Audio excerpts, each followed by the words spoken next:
selalu berusaha menyimpan sesuatu yang bisa membawa manfaat, baik untuk dirinya, untuk anak cucunya, maupun untuk keluarganya, untuk masa kini dan masa depannya.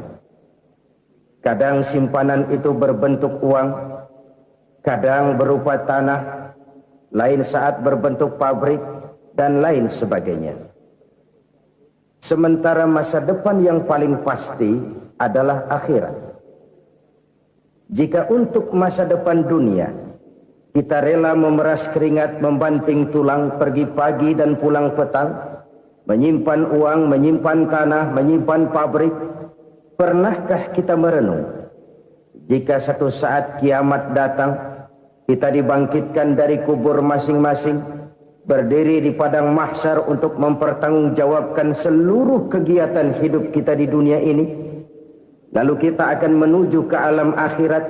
Sudahkah kita mempunyai simpanan untuk akhirat kita? Pada pertemuan kali ini saya ingin menyampaikan sebuah hadis di mana Rasulullah sallallahu alaihi wasallam bersabda, "Arba'un min kanzil jannah." Simpanan sorga ada 4 macam. Yang pertama, ikhfa'us sadaqah, menyembunyikan sedekah. Saudara-saudara kaum muslimin, sebagaimana yang kita maklum bahwa Allah Subhanahu wa taala melebihkan sebagian rezeki dari kita terhadap yang lain. Ada yang kaya, ada yang setengah kaya, ada yang miskin, ada yang setengah miskin, dan selanjutnya. Ada yang gajinya kecil tapi penghasilannya gede. Ada yang penghasilannya gede tapi enggak punya gaji. Ada juga yang memang gajinya gede dan penghasilannya gede. Kelebihan rezeki merupakan sunnatullah dan tidak harus membuat kita merasa lebih dari yang lain. Bahkan sebaliknya, kelebihan itu harus membuat kita ringan tangan untuk menolong mereka yang memang memerlukan pertolongan. Kalau saudara diberikan ilmu, maka pertanyaan akhirat cuma satu: ilmumu kau amalkan untuk apa? Kalau saudara diberikan umur yang panjang, pengadilan akhirat juga bertanya satu: umurmu kau habiskan di mana? Tapi kalau saudara diberikan harta, pengadilan akhirat akan bertanya dua: hartamu kau dapat dari mana, kau belanjakan kemana? Dari mananya ditanya dan kemananya juga ditanya. Oleh karena kita akan dimintakan pertanggungan jawab, maka amanah yang bernama harta ini harus kita gunakan dengan sebaik-baiknya. Ada penggunaan yang merupakan kewajiban, itu zakat namanya. Ada penggunaan yang sewaktu-waktu, itu infak namanya. Ada yang lebih sewaktu-waktu lagi, dan itu sedekah namanya. Zakat dia terikat oleh haul dan nisab, oleh putaran batas waktu dan ukuran dari harta itu sendiri. Sedangkan infak terikat oleh situasi dan kondisi perekonomian seseorang. Sedangkan sedekah tidak terikat dengan apapun. Dalam kondisi seperti apapun kita bisa melakukan sedekah dengan yang terkecil sekalipun. Sampai-sampai Rasulullah sallallahu alaihi wasallam mengajarkan, la tahqiranna minal ma'rufi syai'an walau an talqa akhaka biwajhin talik. Atau ada hadis, tabassumuka fi wajhi akhika laka shadaqah. Senyumanmu kepada temanmu adalah sedekah. Jadi untuk melakukan sedekah tidak harus dalam berbentuk uang. Dengan ilmu kita bisa sedekah, dengan tenaga kita bisa bersedekah, dengan pikiran kita bisa bersedekah, bahkan senyum kepada teman itu pun sedekah. Jadi kalau sedekah dengan uang memang belum punya uang, nyengir aja banyakin. Itu asal pada tempatnya, jangan lalu ketemu tiang listrik cengengesan. Tentu tidak pada tempatnya dan tidak wajar. Nah, sedekah yang paling dicintai Allah adalah sedekah yang disembunyikan. Artinya, jauh dari sifat riya. Kan kadang-kadang ada orang sedekah itu disebutkan namanya, apa tidak bagus? Kalau memang niatnya ikhlas, ya bagus-bagus saja untuk memberikan sugesti kepada yang lain. Si Fulan bin Fulan nyumbang sekian, diumumkan. Boleh kalau niatnya untuk memberikan rangsangan kepada yang lain supaya dia menyumbang lebih besar dari orang tadi. Tapi kalau itu mendatangkan riya, maka sedekah yang paling dicintai Allah adalah sedekah yang disembunyikan. Tangan kiri saja tidak tahu apa yang diberikan oleh tangan kanan. Sedekah yang dilakukan dengan ikhlas akan merupakan perbendaharaan surga, tersembunyi dari pandangan orang lain, tidak seorang pun tahu. Karena memang sikap yang baik adalah melupakan kebaikan dan mengingat kesalahan. Itu salah satu ciri orang bahagia. Orang yang selalu mengingat kesalahannya dan berusaha melupakan segala kebaikannya. Kalau dia akan berada kebaikan, dia tidak bisa ikut, dia merasa rugi karena dia merasa belum pernah berbuat baik. Tapi kalau akan melakukan kesalahan baru, dia ingat kesalahan yang sudah-sudah, sehingga terhalang baginya untuk melakukan satu kesalahan baru. Demikianlah saudara-saudara, bahwa Allah melebihkan rizki sebagian kita dari yang lain agar terjadi tolong-menolong dalam kehidupan ini. Jadi kesenjangan yang nature, kesenjangan yang alami, itu sunnatullah. Ada yang kaya, ada yang miskin, ada yang kelas menengah. Nah, kenapa lalu sekarang kita berusaha mengentaskan kemiskinan? Oleh karena adanya kesenjangan struktural. Kalau yang kaya bisa semakin kaya, kenapa yang miskin tidak bisa naik jadi ikut sedikit kaya? Sebab pada dasarnya Islam adalah agama yang sejak turunnya sudah berupaya memerangi kemiskinan. Bahkan dikatakan kemiskinan itu mendekatkan kepada kekufuran. Orang kalau miskin udah dekat banget sama kafir. Gampang menjadi kafir. Berapa banyak saudara-saudara kita yang oleh karena soal perut, oleh karena soal materi, terpaksa meninggalkan dan menanggalkan akidahnya. Menjual petunjuk yang diberikan Allah dengan kesenangan dunia yang cuma sebentar ini. Na'udzubillah, thumma na'udzubillah. Jadi makin kita sembunyikan satu sedekah, semakin banyak perbendaharaan kita di surga. Sedekah yang paling dicintai Allah adalah sedekah yang disembunyikan. Malahan ada seorang sufi, dia punya kebiasaan kalau pergi sholat Jumat dia bawa uang, itu uang dia taruh di bawah tikar masjid. Dia niat sedekah kepada siapa saja yang nemuin itu duit. Maksudnya apa? Supaya yang nemuin nggak tahu siapa yang punya duit. Demikian dia saking ingin menyembunyikan sedekahnya. Karena sifat riya itu bisa memakan amal kita sendiri. Riya itu termasuk menyebut-nyebut kebaikan kita. Orang yang suka nepuk dada, sedikit-sedikit ngitungnya kalau nggak gua. Tuh kalau nggak gua tuh. Tuh yang belas itu kalau nggak gua, kalau nggak gua. Iya kalau nggak lu kenapa emang? Orang yang suka menepuk jasad. Tuh, biasanya memang begitu saudara-saudara. Kalau perang lagi berkecamuk, orang nggak sempat ngaku jadi pahlawan. Tapi begitu perang selesai, yang kagak kenal bedil ngaku pahlawan, mas. Itu sesuatu yang biasa. Oleh karenanya, orang-orang yang ikhlas dalam bersedekah, disembunyikannya sedekah itu, Allah cinta betul. Malahan ada hadis memberikan jaminan, inna sadaqatal mar'il muslimi tazidu fil umri wa tadfa'u mitatas su'i. Sesungguhnya sedekahnya seorang mukmin tazidu fil umri, bisa menambah umur panjang, wa tadfa'u mitatas su'i, dan menyelamatkan manusia dari mati secara su'ul khatimah.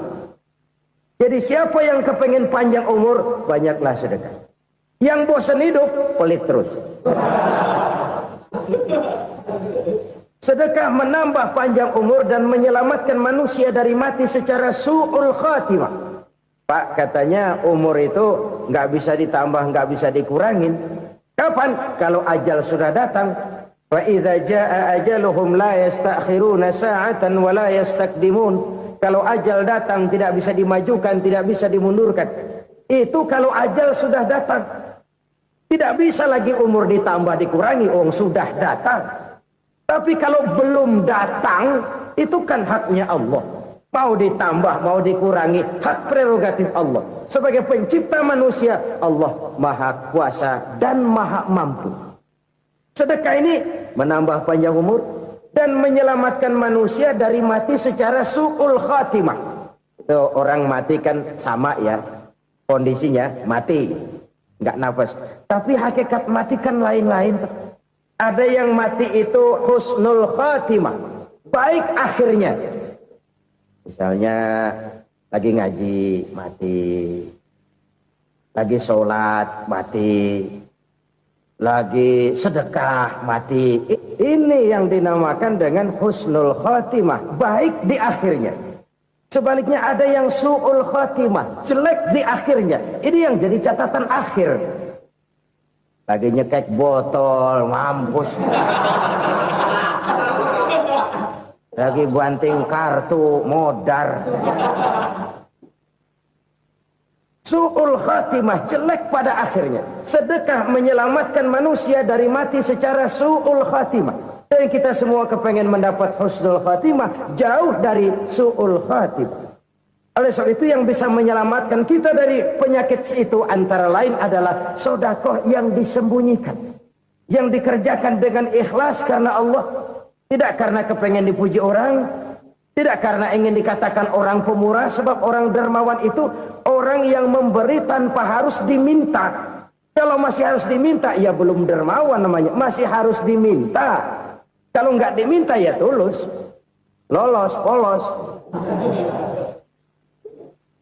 Saudara-saudara kaum muslimin rahimakumullah.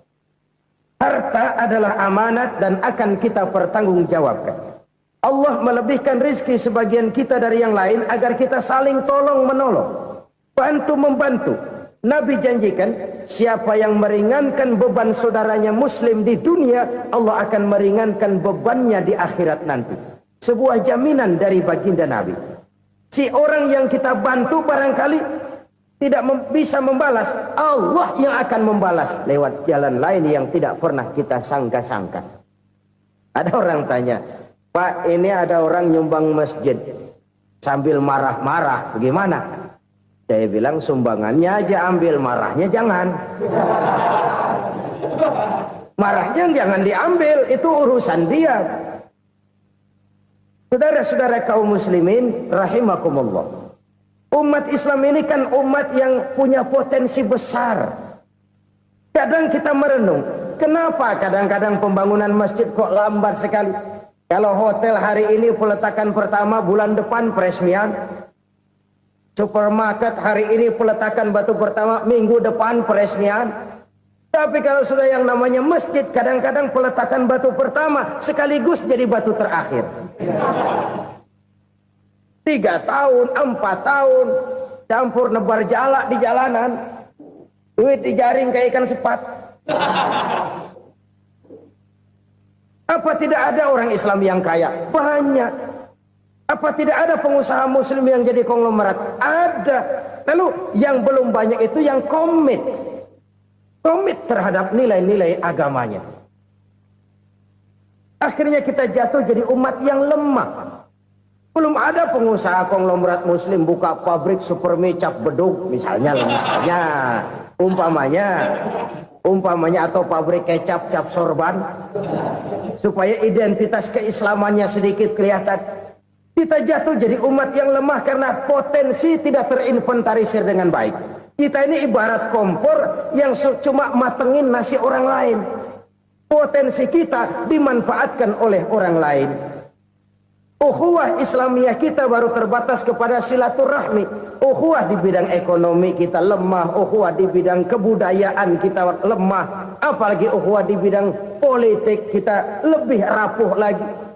Padahal ukhuwah itu adalah totalitas kehidupan manusia, menyangkut ipolek sosbud, memerlukan nilai-nilai ukhuwah.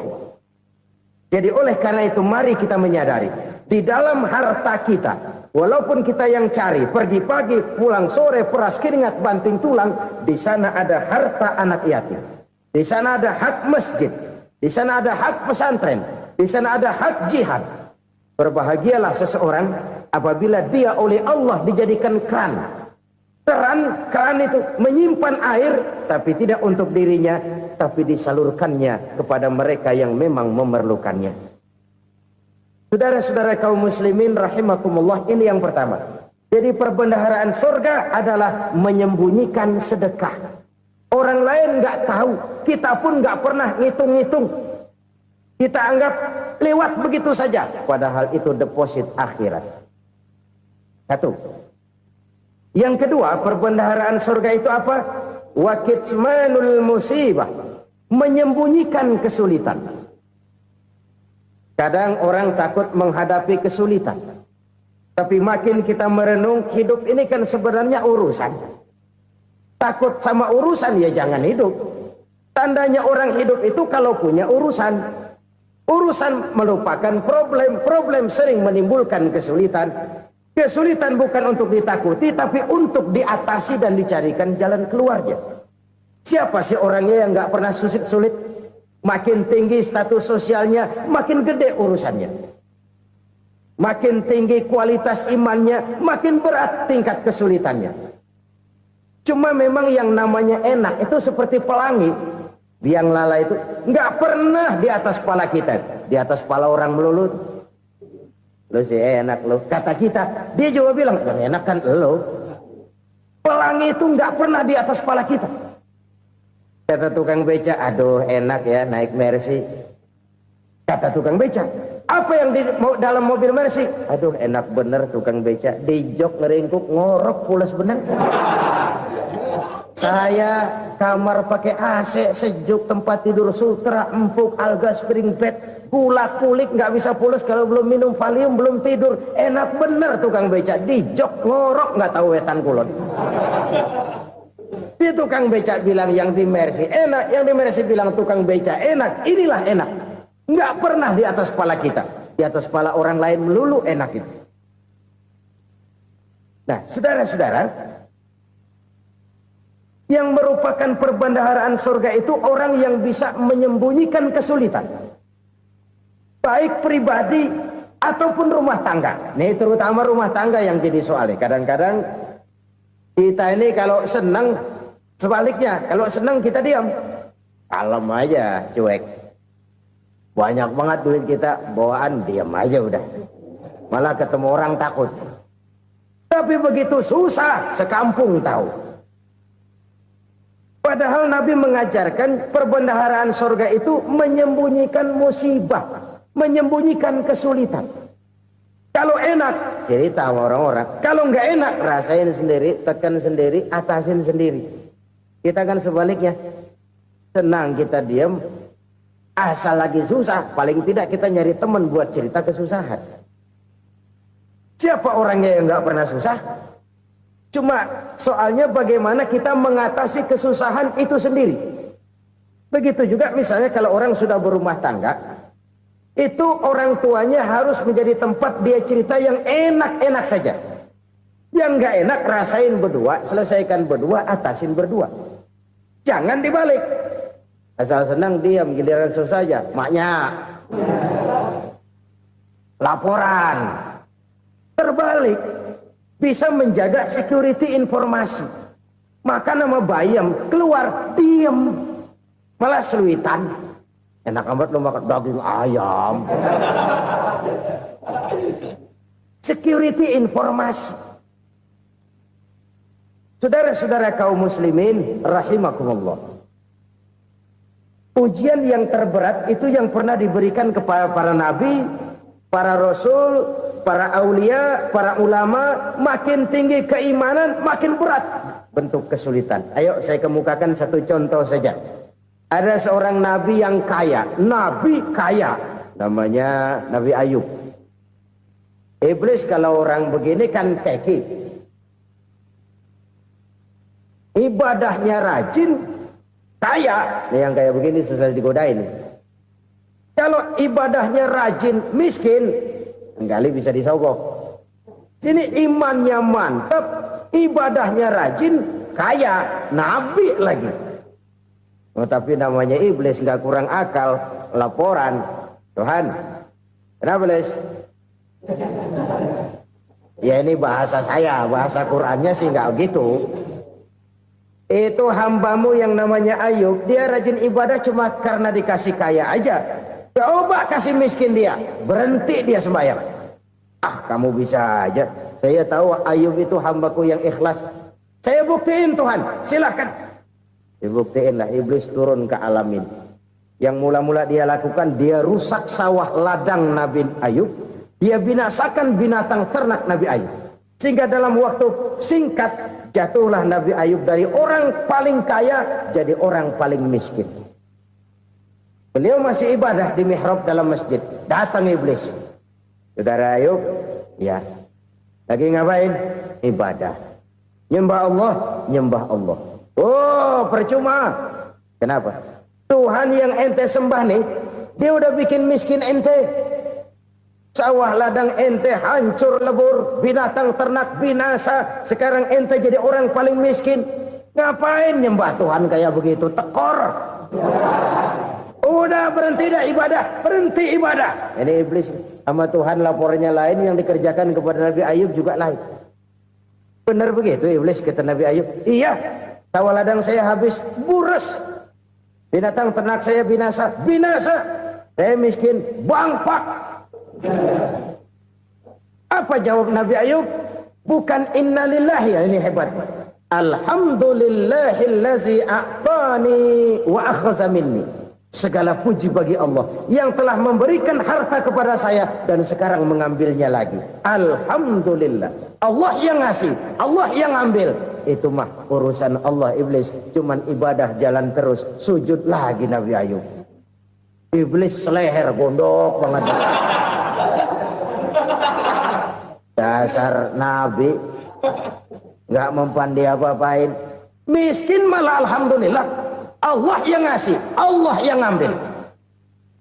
Jadi kalau kita tidak komit, kita tidak terikat kepada kaya, miskin, senang, susah, apa yang bisa bikin kita susah? Jadikan kekayaan, kemiskinan, jadikan senang, susah sebagai anak buah yang bisa kita atur. Jangan kekayaan ngatur kita, jangan kemiskinan ngatur kita. Kita yang harus mengatur mereka. Senang, susah, kaya, miskin, bahagia, sengsara, jadikan itu anak buah yang bisa kita atur. Kalau sekarang kita kaya, lain saat boleh jadi kita miskin, semiskin-miskinnya. Allah yang ngasih, Allah yang ambil. Tenaga mana yang bisa menghalangi? Ibadah jalan terus. Iblis makin gondok. Dasar Nabi loh. Akhirnya apa? Nabi Ayub dikerjain, diberikan penyakit. Demikian fatal penyakitnya. Bayangin, udah miskin sakit. Masya Allah. Miskin sakit. Sakitnya nggak lama, kira-kira 16 tahun. Istrinya 3, 2 mental minta ceraiin. Ngerawatin laki bengek begini. Senang belum tentu, susah udah pasti nih. Cerai aja, cerai dah. Cerai. Tinggal satu Siti Rahmah yang setia menemani beliau. Sesetia-setianya hati perempuan. Satu saat Siti Rahmah bilang, "Bang, iya, abang kan Nabi, Bang. Lalu, namanya Nabi kan doanya jarang meleset, Bang. Maksud kamu minta kenapa sih sama Tuhan biar abang sembuh, baik dah, Bang?" Siti Rahmah, iya. Saya sakit berapa tahun sih dah? 16 tahun, Bang. Sebelum ini saya sehat berapa tahun? Ya kira-kira 60 tahun, Bang. Nah, coba ente banding-bandingin, Rahmah. Saya dikasih sehat 60 tahun. Dikasih sakit 16 tahun. Sudah nggak sabar mau doa kepada Allah minta sembuh. Saya malu kepada Allah. Diuji dengan yang luar biasa seperti ini, tidak mengganggu stabilitas kehambaannya. Dia tetap menghamba kepada Allah Subhanahu wa ta'ala. Saudara-saudara kaum muslimin rahimakumullah. Kunci menghadapi kesulitan itu apa? Allah jelaskan dalam satu ayat, wa basyiris sabirin alladzina iza asabathum musibah qalu inna lillahi wa inna ilaihi raji'un. Gembirakan orang-orang yang sabar Siapa mereka itu? Yang apabila mendapat musibah mereka kembali kepada keyakinan dasar, segalanya dari Allah dan segalanya akan kembali kepada Allah. Ini konsepsi dasar dari sikap muslim dalam menghadapi berbagai kesulitan. Segalanya dari Allah, segalanya akan kembali kepada Allah. Kalau ini sudah kondisi dasarnya, maka kita akan lapang menghadapi kenyataan bagaimanapun pahitnya. Apakah itu namanya miskin, apakah itu namanya sakit, bahkan maut sekalipun. Maut sekalipun. Segalanya dari Allah, segalanya akan kembali kepada Allah. Ini sikap hidup, bukan sekedar ucapan. Kita kadang-kadang menjadikannya sebagai ucapan. Mulutnya sih nggak berhenti, innalillahi wa inna ilaihi rajiun, tapi nangisnya terus gerung-gerungan. Bukan itu, ini kesadaran moral. Kalau segalanya dari Allah, segalanya kembali kepada Allah, kan sebenarnya cuma nunggu giliran. Hari ini saya nyembayangin dia, entah hari apa saya disembayangin orang. Hari ini saya antar dia ke kubur, entah hari apa orang nganterin saya ke kubur. Hari ini saya tahlilkan dia, entah nanti kapan orang tahlilkan saya. Segalanya dari Allah, segalanya akan kembali juga kepada Allah. Oleh sebab itu saudara-saudara, kesulitan bukan untuk ditakuti. Kesulitan justru untuk diatasi, dicarikan jalan keluarnya. Dan tidak ada orang yang tidak pernah mendapat kesulitan. Tidak ada. Semakin tinggi status sosial, semakin tinggi kualitas keimanan, semakin besar juga tingkat kesulitan. Hanya saja bagaimana cara kita mengatasinya. Dan Al-Quran menyatakan, inna ma'al usri yusra. Di balik kesulitan itu pasti ada kemudahan. Roda itu berputar. Karena itu Rasulullah sallallahu alaihi wasallam mengingatkan kepada kita, ta'arraf ilallahi firraha ya'rifka fisyiddah.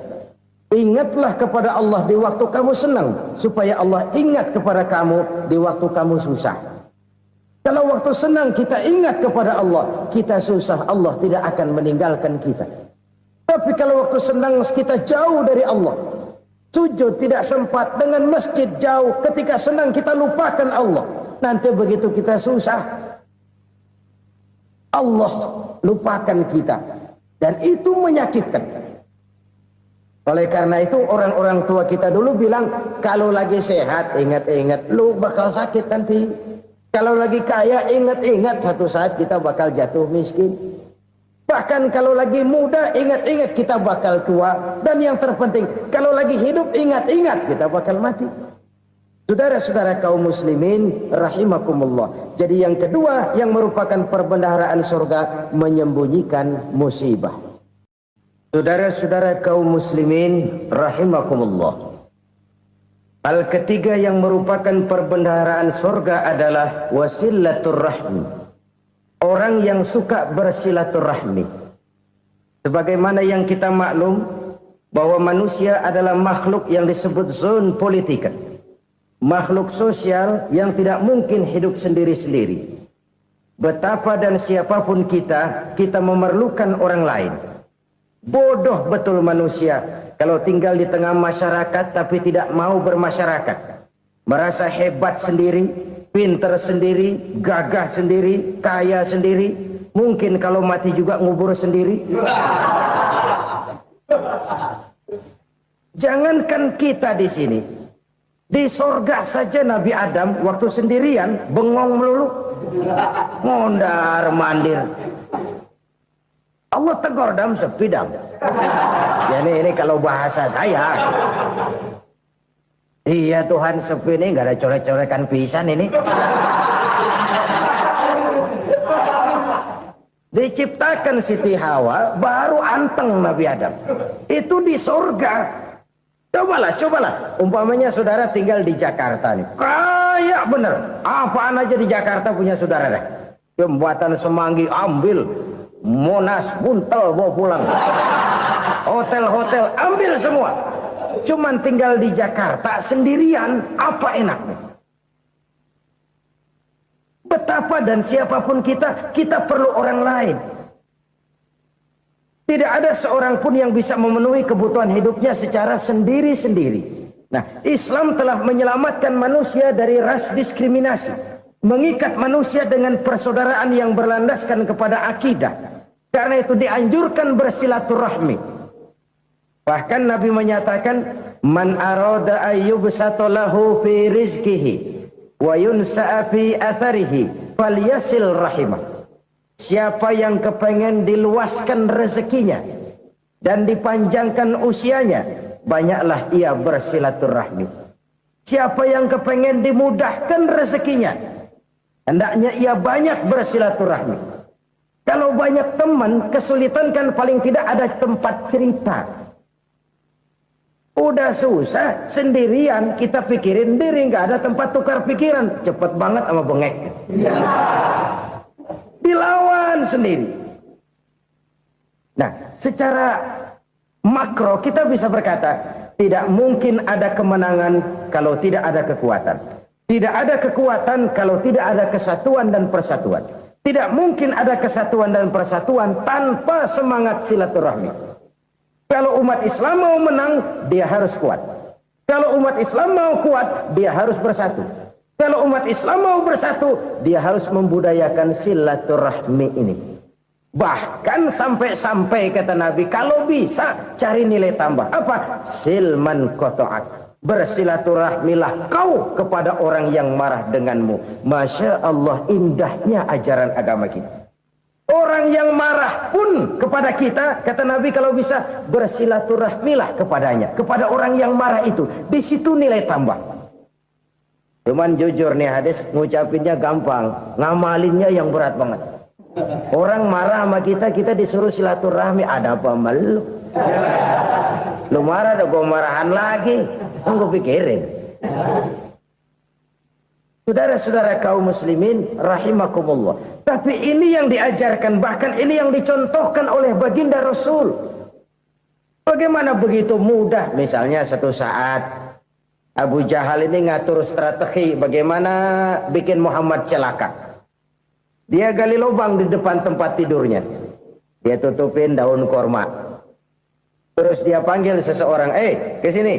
Kasih tahu Muhammad, pamannya sakit keras, minta ditengokin. Berangkat orang ini ke sana. Muhammad, labbaik. Pamanmu sakit keras, dia minta ditengokin. Baik, saya akan datang menjenguk beliau. Berangkatlah Nabi ke rumah Abu Jahal tanpa prasangka apapun. Abu Jahal udah pasang setil, selimut 3 rangkap setengah dipakai, persis kayak orang meriang. Tapi sembari ngintip dari balik selimut, begitu Muhammad buka pintu, nah masuk perangkap nih. Muhammad jalan menuju tempat pembaringan. Makin lama makin dekat, makin lama makin dekat, makin dekat ke lubang yang dipasang oleh Abu Jahal itu. Dalam hati Abu Jahal, terus dah jatuh, mampus dah lu ini. Mampus lu hari ini nih. Apa yang terjadi? Malaikat Jibril datang. Muhammad, pamanmu cuma pura-pura sakit. Di depan tempat tidurnya ada lubang perangkap supaya kamu jatuh ke situ. Sudah, kamu pulang. Balik kanan Nabi. Sudah hampir jatuh ke lubang, balik kanan, pulang. Bayangin kecewanya Abu Jahal. Muhammad dikit lagi, Muhammad dikit lagi. Enggak paman, saya pulang aja. Emosi bangun dari tempat tidur, enggak sadar kalau lagi pura-pura sakit. Lompat ngejar Nabi, dia lupa dengan lubang yang dia gali. Serak, nyemplung sendiri ke dalam lubang.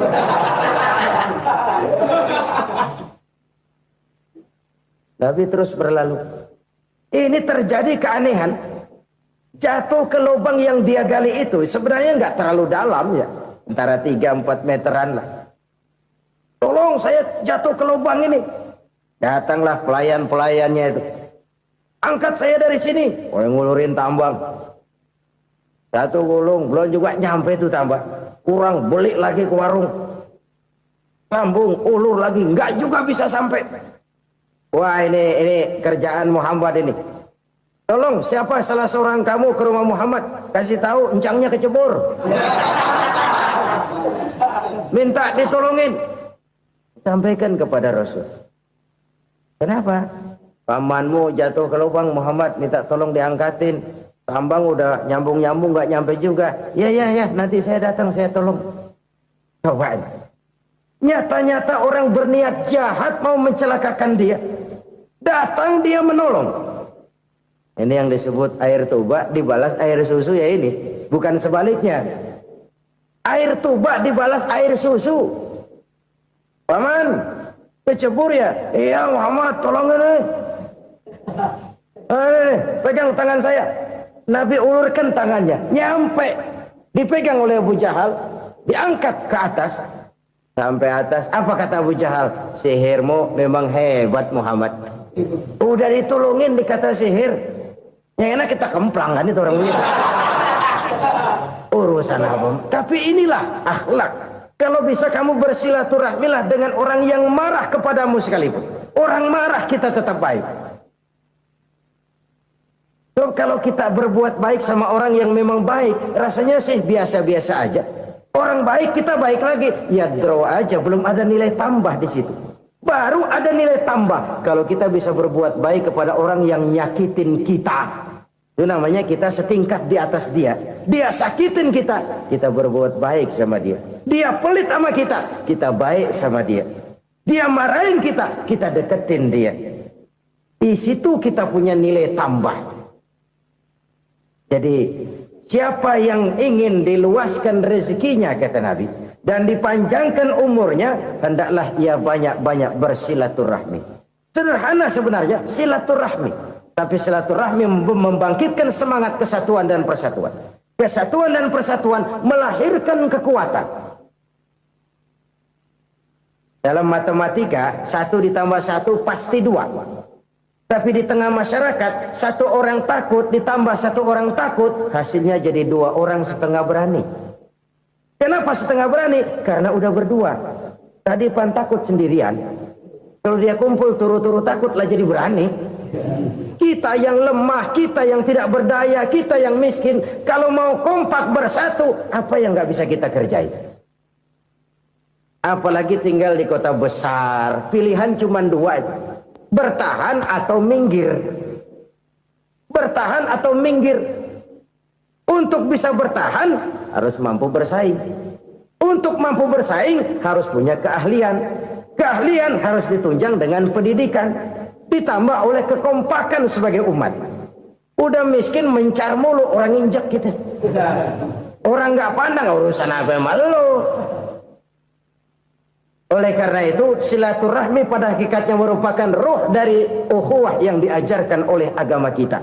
Bagaimana Islam menyelamatkan masyarakat manusia dari ras diskriminasi, mengikat manusia, dan tidak ada persaudaraan yang lebih indah selain persaudaraan yang diikat dengan nilai-nilai akidah. Sepanjang orang di jalan Allah, itulah saudara kita. Keluar dia dari jalan Allah, selesailah persaudaraan sampai di situ. Karena itu, kalau ingin menyimpan sesuatu di surga, banyaklah bersilaturahmi. Datang ke rumah ini, datang ke rumah itu, dan lain sebagainya. Itu simpanan kita di akhirat nanti. Ini yang ketiga. Saudara-saudara, yang keempat, perbendaharaan surga itu apa? Wa qawlu la hawla wa la quwwata illa billah. Ucapan la haula wa la quwwata illa billah. Ibadah kan ada yang berat, modalnya besar. Bangun masjid berat, modalnya besar. Bangun rumah sakit berat, modalnya besar. Ada ibadah yang berat tapi modalnya ringan. Misalnya puasa. Puasa itu berat, mengendalikan nafsu. Kalau sekedar nggak makan nggak minum sih enteng, mengendalikan nafsu itu jihad terbesar. Tapi kan modalnya ringan, cuma niat saja. Ini ibadah berat, modalnya ringan. Ada ibadah yang ringan, modalnya juga enteng. Seperti termasuk ucapan la haula wa la quwwata illa billah. Tanpa sadar, la haula wa la quwwata illa billah, nyelengin tuh di surga. Nyelengin, kita nggak terasa, nyelengin simpenan akhirat. La haula wa la quwwata illa billah, nyimpan lagi. Kaget, la haula wa la quwwata illa billah, nyimpan lagi. Banyak simpenan. Walaupun sebenarnya yang dimaksud di sini adalah kesadaran batin bahwa tidak ada daya dan kekuatan kecuali Allah. Itu intinya. Kita memulai pekerjaan disunahkan baca bismillah, kan begitu. Apa itu? Kesadaran moral. Bahwa ini saya bisa kerjakan. Saya kerjakan ini dengan menyebut nama Allah. Kenapa? Kalau Allah tidak memberikan daya dan kekuatan, mana mampu saya kerjakan ini. Maka saya kerjakan ini dengan menyebut nama Allah. Bismillah. Kesadaran moral. Manusia hanya wajib berusaha, tapi nggak pernah wajib berhasil. Banyak hal-hal yang kalau kita renungkan secara rasio nggak mungkin, tapi jadi kenyataan. La haula wala quwata illa billah. Tidak ada daya dan kekuatan kecuali bagi Allah semata-mata. Kesadaran moral akan kelemahan dan keterbatasan makhluk bernama manusia. Kadang kita kagum dengan otak, tapi kita sering lupa sama yang bikin otak. Padahal bagaimanapun hebatnya otak, yang bikin otak pasti lebih hebat dari otak. Nggak percaya, silahkan otak-otakan. Inilah kecenderungan. Kita kagum dengan pesawat-pesawat mutakhir, bukan main, besi gede banget terbang itu. Alangkah hebatnya. Lalu apa yang bikin otak tidak lebih hebat dari itu semua? Kita puji laut, apa yang bikin laut tidak lebih hebat dari laut itu? La haula wala quwata illa billah. Tidak ada daya dan kekuatan kecuali Allah. Apa yang bisa kita lakukan kalau tidak karena daya dan kemampuan yang diberikan oleh Allah kepada kita? Lahirlah sikap tawadu, rendah hati, tidak melonjak menjadi angkuh dan sombong, sadar akan kelemahan dan keterbatasan diri. Sebagai makhluk yang diciptakan oleh Allah Subhanahu wa ta'ala. Jadi satu sisi ini ucapan yang berpahala, la haula, jadi wiridan. Pada sisi lain ini kesadaran moral, sikap mental, kesadaran batin, bahwa yang punya daya dan kekuatan itu cuma Allah. Kita nggak pantas untuk sombong, sebab sombong itu pakaiannya Allah. Kita nggak sedang pakai pakaian Allah, kegedean. Dan makin kita renungi, makin terbentur. Apa sih yang bisa kita sombongin? Kita mau sombong apa? Kaya? Pintar? Itu kan semua relatif. Di atas langit masih ada langit lagi. Jadi oleh karenanya, marilah kita menyadari. Manusia hanya wajib berusaha, tapi tidak pernah wajib berhasil. Yang berusaha saja tidak wajib berhasil, apalagi yang tidak berusaha. Islam bukan agama orang pemalas yang selesai sholat lalu endelohom, nggelenggem ayem-ayem. Tapi Islam bukan agama orang sombong yang setelah berusaha lalu tidak memerlukan Allah. Kita bisa saja bikin proyeksi, tahun sekian kita bakal panen besar menurut perhitungan otak. Tapi ada kejadian lain. Apa? Tikus ngambek. Habis itu dimakanin tikus, panen gagal. Proyeksi rasional gagal oleh tikus-tikus yang ngambek itu. Bisa saja terjadi. Tahun depan kita panen besar, urung. Kenapa? Musim panas panjang. Dan sekarang ini koran-koran bikin berita musim mengalami penyelewengan. Bukan cuma manusia yang nyeleweng sekarang. Musim pakai nyeleweng. Mestinya kan musim hujan udah selesai. Masih hujan-hujan juga. Musim. Nah sekarang kita boleh bikin proyeksi. Kita bakal panen besar. Tahu-tahu musim panas panjang. Sawah retak, air kering. Cari teknokrat yang paling botak. Suruh pendekin tuh musim panas. La haula wa la quwata illa billah. Inilah kesadaran moral. Saudara, saya teringat satu saat ada seorang konglomerat. Umurnya ya kira-kira 70-an. Suatu saat dia ditanya oleh wartawan, "Pak, umur Bapak berapa sih?" "Ya paling 10 tahun." 10 tahun? 10 tahun? Anak Bapak berapa orang? Aduh. Satu saja? Satu. Harta Bapak berapa? Ya paling-paling bangsa 7 juta kali. 7 juta? Iya. Pak, kenapa Bapak bohongi saya? Bapak punya buku biografi. Koran-koran, majalah-majalah banyak memuat cerita riwayat hidup Bapak. Saya tahu umur Bapak 70. Kenapa bilang cuma 7 tahun? Saya tahu anak Bapak 8. Kenapa cuma bilang 1? Saya tahu harta bapak miliaran, mungkin triliunan, pabrik di mana-mana, bank di mana-mana. Kenapa bilang uang bapak cuma 7 juta? Nah, kata si konglomerat tadi, kamu benar nak, kamu benar. Umur saya kalau jumlahnya memang 70 nak. Cuman ingat-ingat saya, baru 7 tahun terakhir ini saya sujud. Baru 7 tahun terakhir ini saya berusaha dekat dengan Allah. Saya laksanakan perintahnya, saya jauhi larangannya. 7 tahun inilah rasanya yang ada nilainya di hadapan Allah. Yang 63 tahun matong, kelabu, kelem umur gue. Habis untuk maksiat, untuk munkarat. Maka ketika ditanya tadi, umur saya 7 tahun itu. Oh begitu Pak. Oh iya. Lalu anak Pak. Anak bapak kan 8. Kenapa bilang cuma 1? Nah, kalau jumlah hitungannya memang anak saya 8. Tapi dari 8 orang ini rasanya cuma 1 nih. Yang bakal jadi buah hati, belahan jantung. Pelanjut cerita, penerus sejarah. Bakal jadi anak soleh yang akan mendoakan saya. Cuma 1 rasanya anak saya ini yang bakal jadi buah hati saya. Besar-besaran saya. Yang akan mendoakan di kubur saya. Yang akan mendoakan di akhirat saya. Yang 7 orang mana? Masya Allah, yang atu tenggeng, yang atu nyekek botol mulu, yang atu nggak karu-karuan. Makanya saya bilang 1 anak saya yang akan bisa mendoakan saya. Oh begitu Pak. Iya. Nah harta Pak, harta bapak kan triliunan, pabrik bapak di mana-mana, uang bapak hampir di tiap bank-bank besar. Kenapa bilang cuma 7 juta? Betul kau nak. Harta saya kalau jumlahnya memang miliaran, triliunan mungkin. Tapi yang saya ingat baru 7 juta tuh yang saya belanjakan di jalan Allah. Saya nyumbang masjid, saya santuni yatim piatu, saya bantu pembangunan pesantren, saya bantu pembangunan rumah sakit Islam. Itu yang akan saya bawa pulang ke akhirat, yang 7 juta itu. Yang triliunan itu nanti akan diperebutkan oleh anak-anak saya sebagai waris saya. Jadi harta saya 7 juta itu yang bakal nemenin saya di akhirat. Yang akan saya bawa pulang jadi teman saya. Saudara-saudara kaum muslimin, jangan-jangan orang tua itu adalah kita-kita ini. Jangan-jangan kita-kita ini adalah orang tua itu.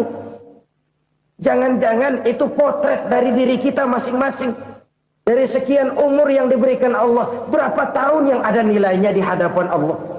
Dari sekian anak-anak yang merupakan amanah, berapa yang akan mendoakan kita sebagai orang tuanya menjadi anak soleh? Dari sekian banyak harta yang diberikan Allah, berapa yang akan kita bawa pulang menghadapnya nanti, yang kita belanjakan di jalan Allah? Ini sebuah potret kehidupan. Karena itu kita kembali kepada la haula wa la quwwata illa billah. Kita wajib berusaha, kita wajib berikhtiar. Selebihnya, segala daya dan kekuatan hanya milik Allah saja semata-mata. Satu kesadaran batin dari setiap pribadi muslim.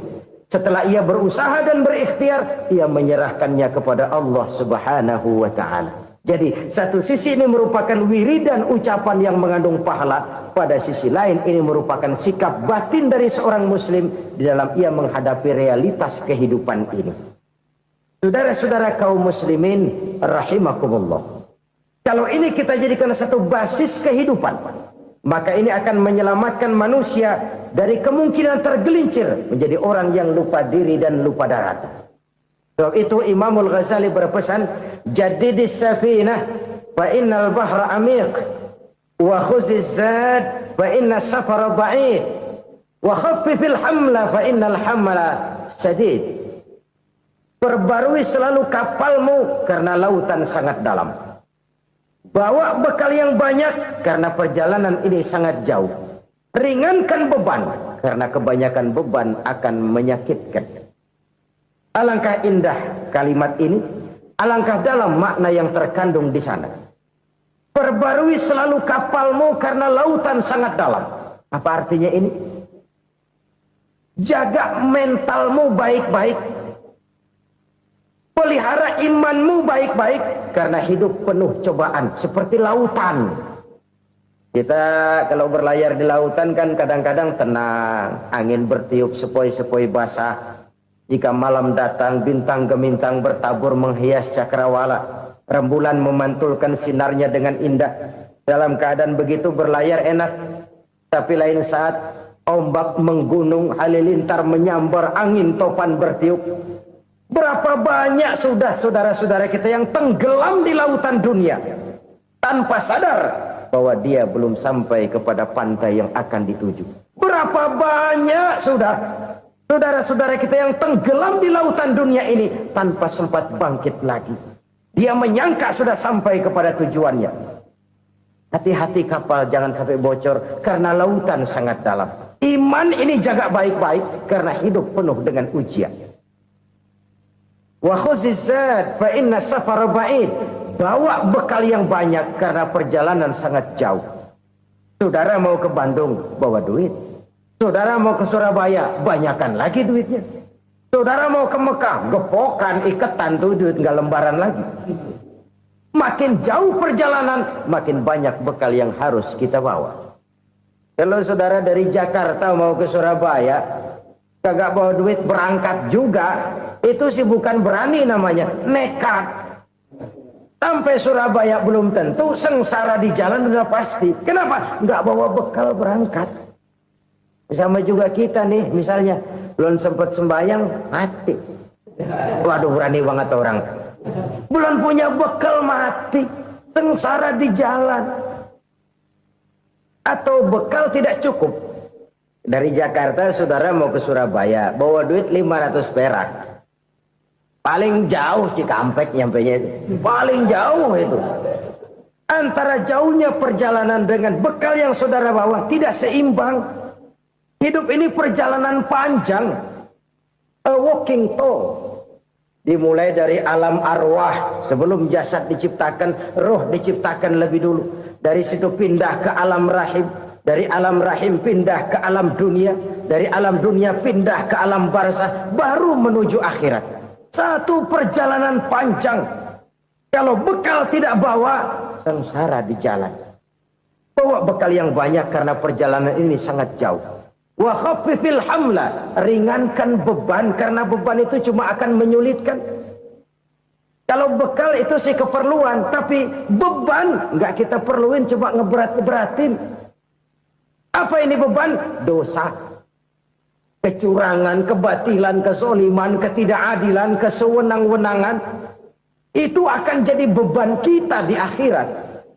Alangkah celakanya, perjalanan panjang, bekal tidak bawa, beban kelewat banyak, alamat sengsara di jalan. Pahala tidak ada, dosa berlipat ganda. Na'udzubillah, summa na'udzubillah. Kalau kita rangkum nasihat Al-Ghazali dengan kisah si konglomerat tadi, kita akan mengambil kesimpulan. Pertama, bekal terbaik dalam menghadapi gejolak kehidupan ini tidak lain adalah iman. Yang kedua, pahala dan dosa. Dua hal kontroversial. Pahala adalah bekal, dosa adalah beban. Tapi kita sekarang kan tidak begitu terangsang kepada yang abstrak. Orang berlomba mencari yang konkret-konkret saja. Yang real. Kalau memang dosa, benjol dong. Kira-kira begitu. Kira-kira begitu. Persis orang Yahudi dulu. Orang Yahudi itu kan pernah minta kepada Nabi Musa. Ya Musa, lan nu'mina laka hatta narallaha jahrah. Musa, kami nggak bakal mau beriman kepada Allah kalau belum kami lihat Allah ada nongkrong di depan kami. Kalau memang Tuhan ada, taruh dong di depan kami. Mau yang konkret-konkret saja. Kalau memang dosa, benjol dong. Kalau memang pahala, berasa dong. Orang terangsang kepada yang real, yang konkret-konkret saja. Karena itu, untuk mengejar dosa, orang mau bayar. Tapi untuk mengejar pahala, walaupun tidak bayar, orang segan. Ini yang dikatakan oleh Nabi, kamu mengharapkan ke surga, tapi kamu berat melaksanakan sesuatu yang bisa membawa kamu ke surga. Kamu ingin jauh dari neraka, tapi tiap saat kamu lakukan perbuatan-perbuatan yang justru menjerumuskan kamu ke neraka. Idda'aitum an-najata minan nar wa ramaitum fiha anfusakum. Kamu ingin selamat dari neraka, tapi kamu lemparkan diri kamu ke neraka. Kamu ingin masuk surga, tapi berat sekali kamu melakukan perbuatan-perbuatan yang bisa menyampaikan kamu di surga. Saudara-saudara kaum muslimin rahimakumullah. Jadi hal keempat yang merupakan perbendaharaan surga adalah la haula wa la quwata illa billah. Satu sisi ini merupakan ucapan yang memperberat timbangan akhirat. Pada sisi lain ini merupakan sikap hidup seorang muslim. Kesadaran batin yang sangat dalam bahwa tidak ada daya dan kekuatan kecuali Allah. Dan itu kita simbolkan pada saat memulai pekerjaan dengan Bismillah, dengan menyebut nama Allah. Satu kesadaran moral, saya hanya bisa melakukan ini karena diberikan daya dan kekuatan oleh Allah. Lahirlah sikap tawadu, rendah hati, tidak melonjak menjadi angkuh dan sombong.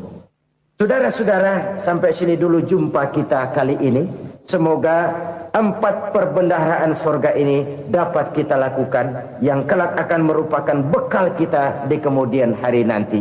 Amin ya rabbal alamin. Bapak-bapak, ibu-ibu, saudara-saudara kaum muslimin rahimakumullah.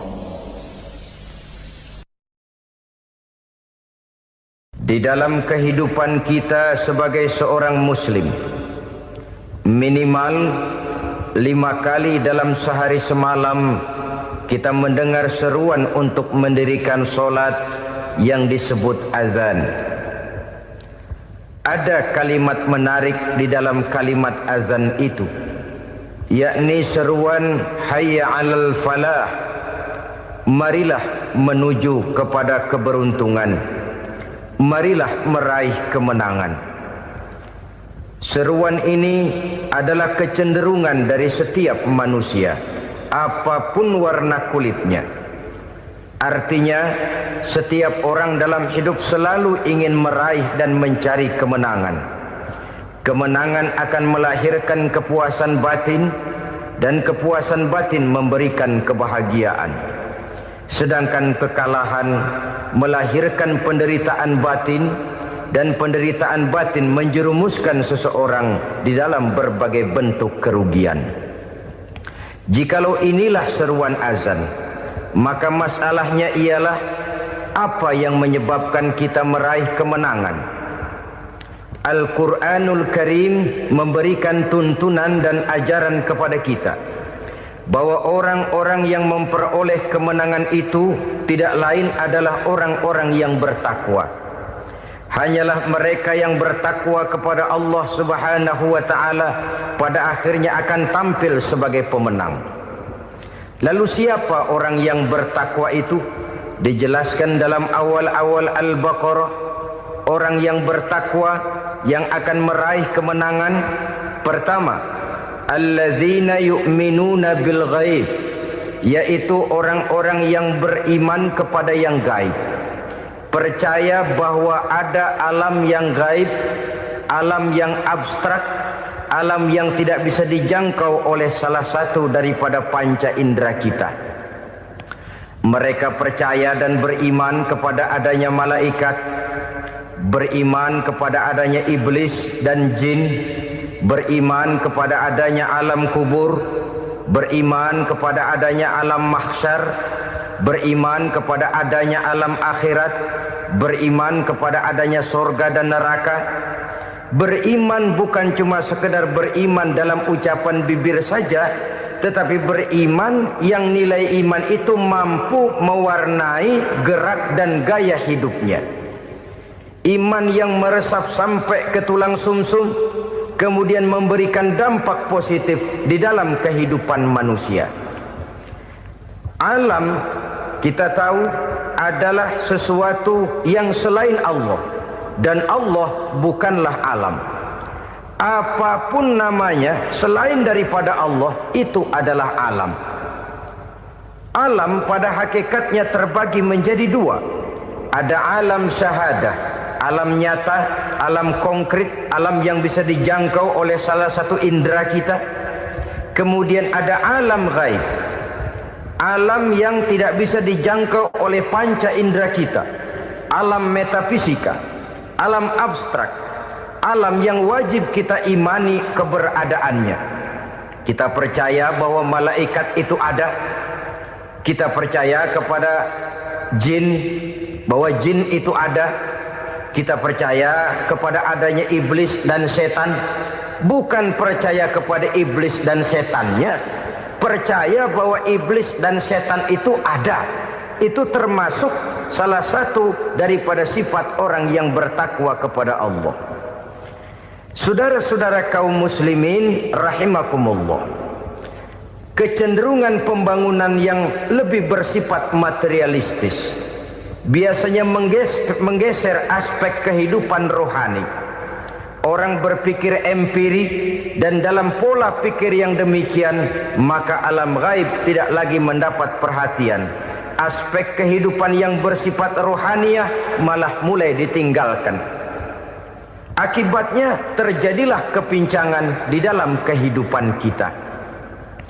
Pernah ada satu pengalaman pribadi dalam perjalanan kembali ke tanah air. Dalam pesawat di sebelah kanan saya duduklah seorang Jerman namanya Heiner Simonsen. Iseng saya ajak kenalan, saya ajak ngobrol, saya tanya dia. Saya bilang,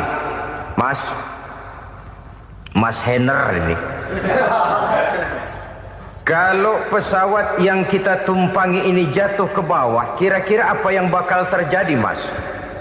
Dia bilang, kita semua akan mati. Begitu? Iya. Oke. Apa itu mati? Tanya saya. Dia bilang, untuk tahu apa itu mati, kita harus tahu lebih dahulu apa itu hidup. Saya pikir nih bule bisa ngomong juga. Baiklah kata saya. Apa hidup menurut Anda itu? Oh, hidup itu dia bilang, kalau seluruh anggota badan kita bekerja secara normal, paru-paru memompa darah secara normal, jantung berdetak secara normal, sel-sel tubuh bekerja secara fit, dan organisme tubuh hanya mau bekerja secara normal, dia bilang, kalau kita memberi makan yang cukup, menu yang teratur, dan gizi yang lengkap. Saya bilang, kesimpulannya apa, Ner? Dia jawab, hidup adalah dari tangan ke mulut. Life is from the hand to the mouth, kata dia. Hidup adalah dari tangan ke mulut. Jadi masalah hidup tidak lebih daripada masalah isi perut. Orang pergi pagi, pulang sore, peras keringat, banting tulang, perut yang dibelain. Saya bilang, you are wrong. Sampean salah, Ner. Kamu orang Islam bukan? Bukan. Pantas. Kenapa saya salah? Dia bilang, ya jelas salah. Salahnya di mana? Kamu ini manusia. Kalau hidup cuma dari tangan ke mulut, saya bilang, kambing di kampung saya juga begitu pikirannya, Ner. Itu kambing di kampung saya, asal perutnya kenyang, sudah hidup dia. Perkara besok bagaimana, lusa prospeknya macam mana, bulan depan ada apa, kambing nggak pernah mikir. Di kampung saya kambing juga pikirannya begitu. Kamu Kristen ya? Tadinya. Loh kok tadinya, lalu apa sekarang kamu ini? Dia bilang, sekarang saya netral. Saya tidak beragama, tapi saya percaya kepada Tuhan sebagai pencipta alam. Saya ingat benar dia bilang, I haven't any religious, but I believe to God as the creator of the world. Kenapa bisa netral begitu, Ner? Habis saya bingung katanya.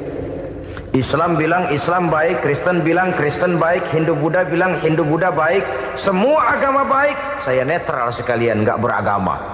Yang penting saya percaya kepada Tuhan. Saya bilang, Ner, kamu ini kayak orang mau beli celana, lalu bingung. Yang satu bilang Levi's bagus, yang satu bilang Blue Jean hebat, yang satu bilang Wool England hebat. Celana ini hebat, celana itu bagus, celana ini hebat. Semua celana bagus, kamu bingung. Akhirnya netral, tidak pakai celana. Itu juga salah. Saya pikir-pikir, kemudian saya melihat bahwa dua pola berpikir Heiner ini nampaknya sudah mulai menggejala di lingkungan masyarakat bangsa kita. Disadari atau tidak, secara jujur kita harus berkata, dua pola pemikiran Heiner ini mulai berkembang di tengah masyarakat bangsa kita. Pertama, pola pikir materialisme. Hidup adalah dari tangan ke mulut. Masalah hidup tidak lebih masalah isi perut. Itu yang perlu dibela, dan disitulah arti kehidupan. Pergi pagi, pulang sore, peras keringat, banting tulang untuk mempertahankan perut. Kalau sudah kemari cara orang berpikir, maka buat apa percaya kepada yang gaib? Untuk apa sholat? Untuk apa puasa? Untuk apa zakat? Untuk apa menghadiri majelis taklim? Tanpa kepercayaan kepada yang gaib, hidup berjalan menurut alur empiris dan materialis. Kalau sudah ke sana cara orang berpikir, biasanya orang lalu cenderung menghalalkan segala cara. Hanyalah orang yang percaya bahwa akhirat ada. Hanyalah orang yang percaya bahwa alam kubur itu ada. Hanyalah orang yang percaya bahwa malaikat itu ada, hidupnya akan lebih terarah dan terkendali. Karena kepercayaan kepada yang gaib, yang merupakan fase daripada kehidupan setelah hidup yang sekarang ini, mewarnai gerak pribadi seseorang di dalam dia melakukan kegiatan hidupnya. Pola berpikir materialisme, disadari atau tidak, mulai menggejala di lingkungan masyarakat bangsa kita. Hidup tidak lebih dari urusan tangan ke mulut, mulut ke tangan, tangan ke mulut. Asal perut sudah kenyang, hiduplah sudah. Perkara bagaimana prospek hari yang akan datang, bagaimana akhirat, tidak jadi persoalan. Ini yang oleh Nabi diperingatkan, ad-dunya sijnul mu'min wa jannatul kafir. Dunia adalah penjara bagi orang beriman dan surga bagi orang kafir. Dulu di zaman Belanda hadis ini pernah disalah tafsirkan, disalah artikan, digunakan sebagai senjata untuk mengkebiri dan membuat impoten umat Islam. Sudahlah umat Islam gak usah macam-macam, kata Belanda. Dunia ini kan penjara buat orang Islam, surga buat orang kafir. Di penjara jangan bertingkah.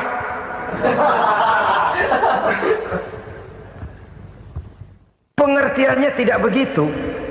Dunia adalah penjara bagi orang mukmin. Artinya dalam kehidupan dunia seorang mukmin tidak bebas memperturutkan hawa nafsunya. Di penjara hawa nafsunya itu. Sebaliknya, surga bagi orang-orang kafir. Buat orang kafir, surgalah dunia ini. Mereka bebas memperturutkan hawa nafsunya. Dilarang tidak terlarang, dicegah pun tidak tercegah. Mereka hidup menurut alur bisikan nafsu mereka sendiri. Kemudian bila ajal datang, maut merenggut nyawa, selesailah surganya sampai di situ. Maka bagi orang-orang yang tidak percaya kepada adanya akhirat, kepada adanya alam gaib, surganya sebatas umurnya. Sekali lagi, surganya sebatas umurnya. Bila umur selesai, ajal pun datang merenggut nyawa, selesailah sudah surganya sampai di situ. Alangkah pendeknya perjalanan orang-orang yang tidak percaya kepada alam gaib ini. Bagi kita mukmin, jikalau kita mampu memenjarakan hawa nafsu, kita bisa bahagia di dunia ini. Dan Islam memang tidak menyuruh kita sengsara di dunia. Raih dunia, kejar dunia, gapai dunia sebagai alat untuk mencapai kebahagiaan di akhirat nanti. Hidup adalah satu perjalanan panjang yang terbentang sejak kita terlahir dari alam rahim sampai kepada alam akhirat nanti. Andai kata kita gagal meraih kebahagiaan di dunia, toh kita masih punya akhirat. Tapi jangan jadi dalil yang melemahkan semangat. Biarin dah kita di dunia kebelangsak, yang penting akhirat. Akhirnya dunia benar-benar kebelangsak. Bagaimana dunia ini bisa kita raih, dan bagaimana meraih dunia untuk menunjang kepentingan akhirat nanti. Yang kedua, dari pikiran Heiner yang saya lihat menggejala di lingkungan masyarakat bangsa kita, timbulnya manusia-manusia netral. Seolah-olah Tuhan yes, agama no. Sama Tuhan percaya, agama ogah. Tuhan ngangguk, giliran agama godeng. Padahal hampir dalam setiap ayat dalam Quran, kata-kata amanu biasanya bergandeng dengan wa amilus shalihat. iman dan amal soleh. Ini sebagai isyarat Tuhan dan agama jangan pernah dipisah-pisah. Apabila kita bertuhan, maka kita harus beragama. Apabila kita beragama, maka agama itu harus bersumberkan dari Tuhan yang kita imani itu. Tidak mungkin kita pisah, Tuhan yes, agama no. Sama Tuhan percaya tapi agama bikin sendiri. Sembayangnya cukup bengong 2 jam madep ngulon.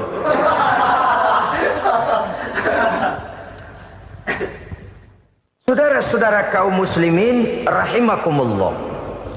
Jadi dengan demikian, agama yang kita akui merupakan unsur mutlak di dalam pembangunan sekarang ini, merupakan bagian dari kehidupan yang menuntun kita bahwa di balik alam nyata ini, di balik alam syahadah ini ada alam gaib. Dan mudabbir, murabbi, yang mengatur, yang menguasai, yang memelihara baik dia alam nyata, baik dia alam gaib, tidak lain adalah Allah Subhanahu wa taala. Di sana ada satu super power, satu maha kekuatan yang kita perlu bersandar kepadanya. Sebagai makhluk nyata yang hidup di alam nyata, berbuatlah secara nyata sebagaimana harusnya kita berbuat. Karena Islam jelas bukan agamanya orang pemalas. Islam jelas bukan agamanya orang yang mengajarkan setelah selesai sholat boleh duduk, nggelenggem ayam-ayam, ndelohom, menghitung bintang di langit sambil menunggu keajaiban. Tidak. Islam adalah agama yang mengajarkan apabila sholat sudah selesai kamu kerjakan, bertebaranlah di permukaan bumi, cari karunia Tuhanmu. Jangan hidup berpangku tangan menunggu keajaiban. Karena hidup bukan undian. Jangan berharap untung besar tanpa mau peras keringat.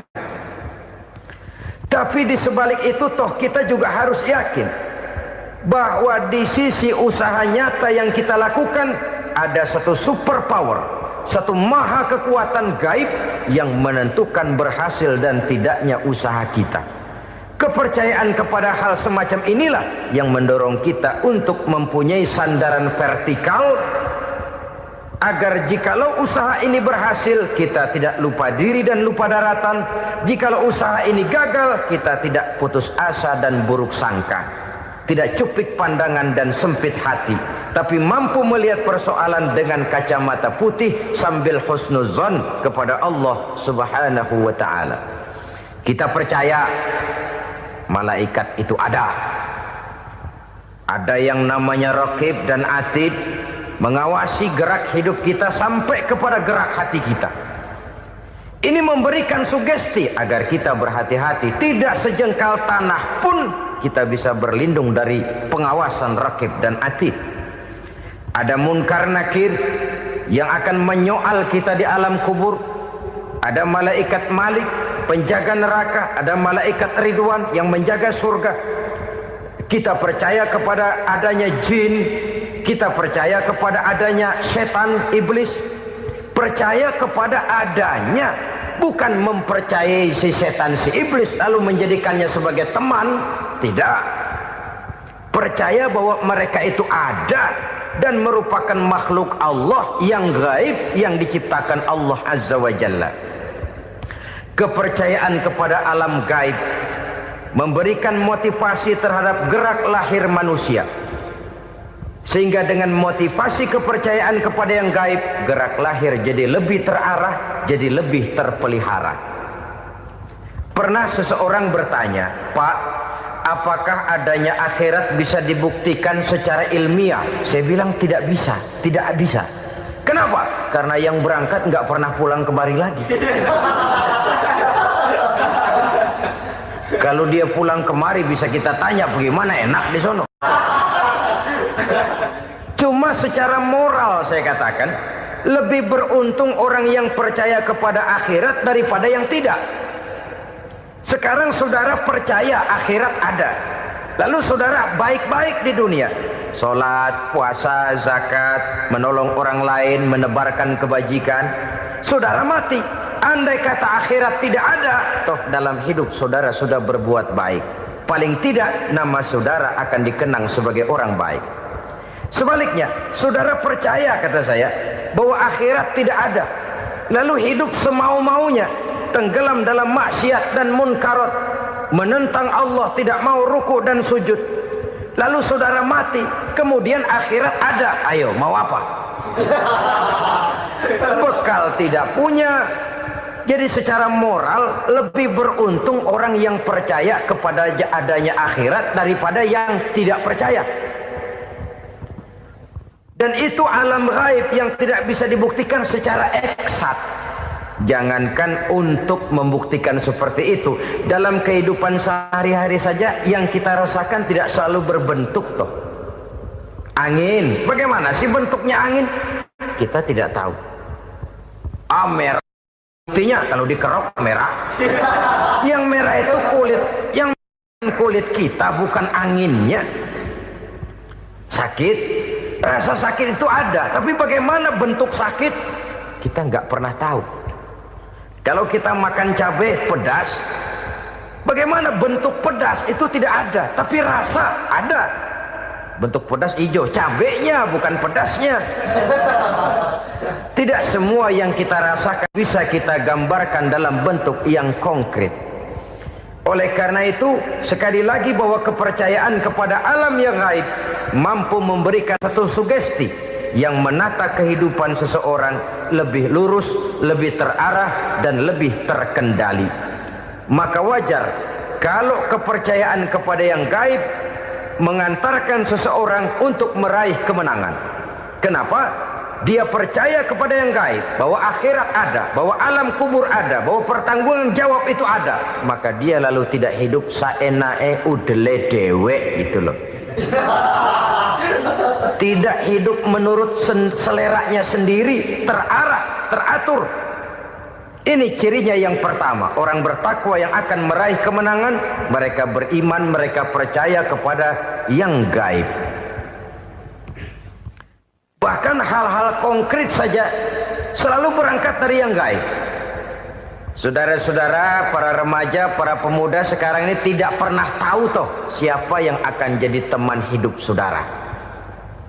Kita bisa saja ngerancang, mentargetkan, tapi toh akhirnya yang namanya jodoh bukan kekuasaan kita. Rezeki di luar kemampuan kita. Begitu juga ajal. Maut, jodoh, ajal adalah contoh-contoh konkret bahwa pada akhirnya yang gaiblah yang menentukan. Bertahun-tahun ngelancong, emang jodoh seret, nggak jadi.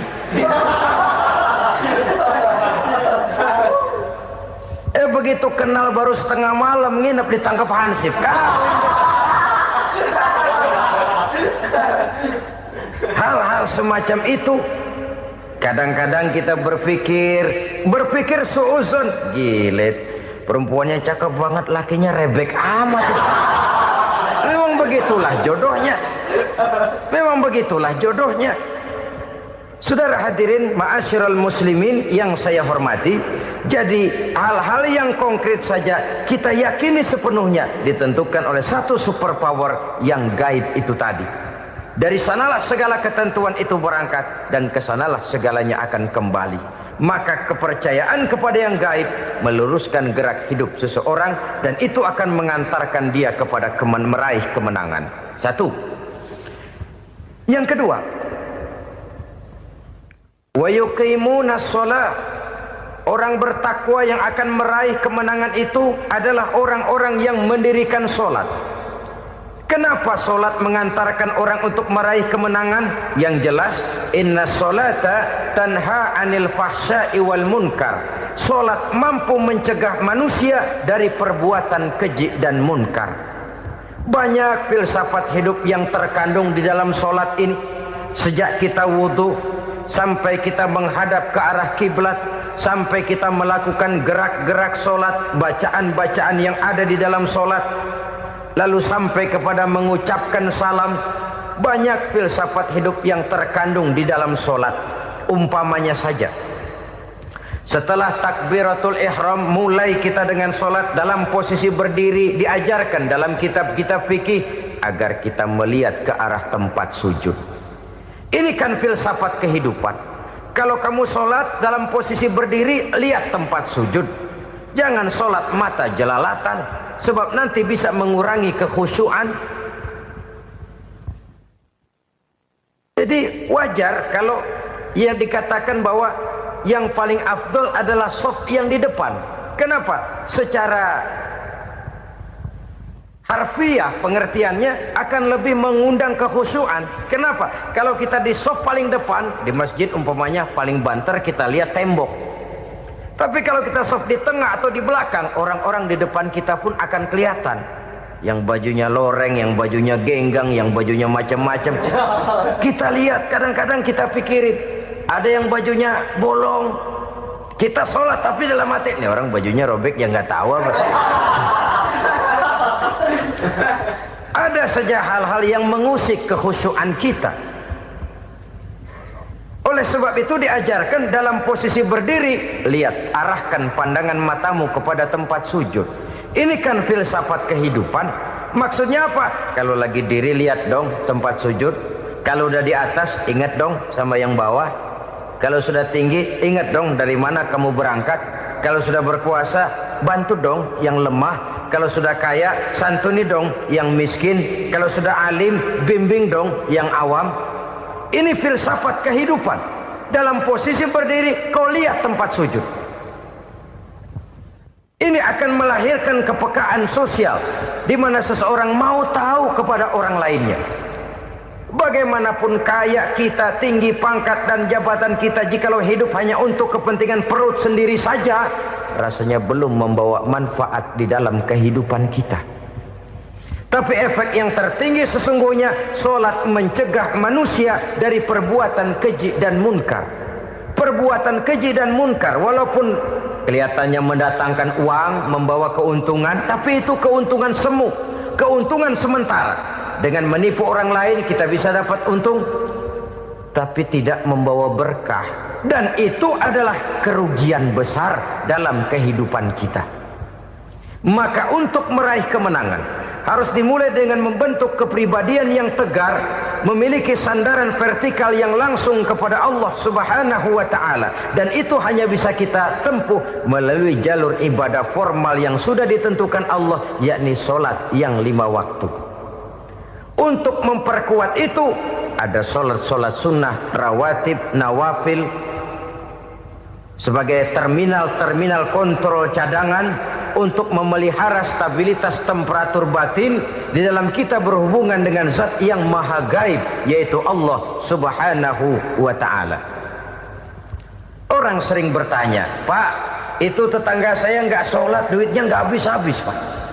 Nggak sholat tapi mobilnya tambah terus. Nggak sholat tapi usahanya makin maju. Tapi di sisi lain ada orang yang rajin sholat, rezekinya butak bener. Anaknya mana kurus, mana korengan. Saudara hadirin ma'asyiral muslimin rahimakumullah. Harus saya katakan bahwa sholat memang bukan untuk cari duit. Sholat adalah sandaran vertikal kita kepada Allah. Sedangkan soal rezeki itu berkaitan dengan sifat Allah maha pengasih dan maha penyayang. Allah maha pengasih, siapapun dikasih kalau mau usaha. Allah maha penyayang, tidak semua orang disayang oleh Allah Azza wa Jalla. Dan belum tentu banyak harta itu merupakan nikmat. Mungkin juga istidraj. Artinya istidraj itu dikasih tapi diambulin, kalau bahasa Betawinya itu. Dikasih tapi diambulin, itu bukan merupakan nikmat sesungguhnya, lebih merupakan azab dari Allah Subhanahu wa ta'ala.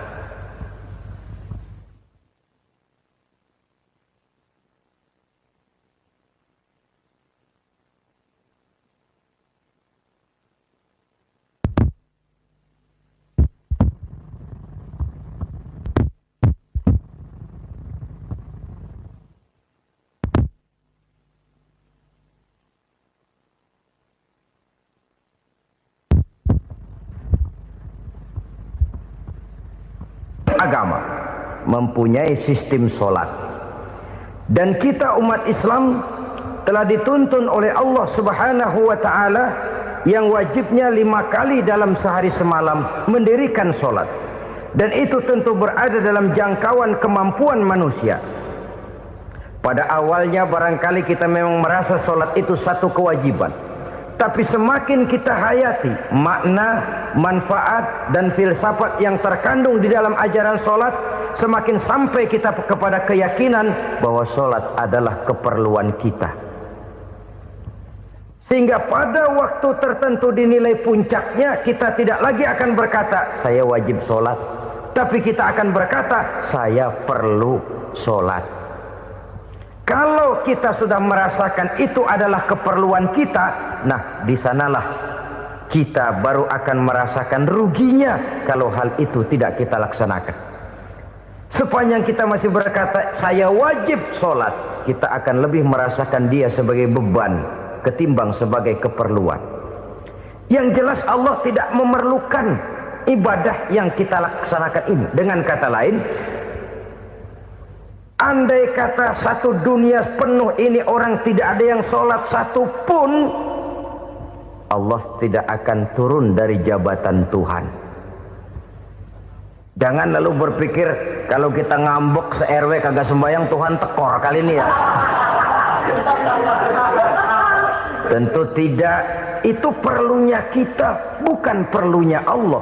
Dan pada induknya kita akan berkata saya perlu agama.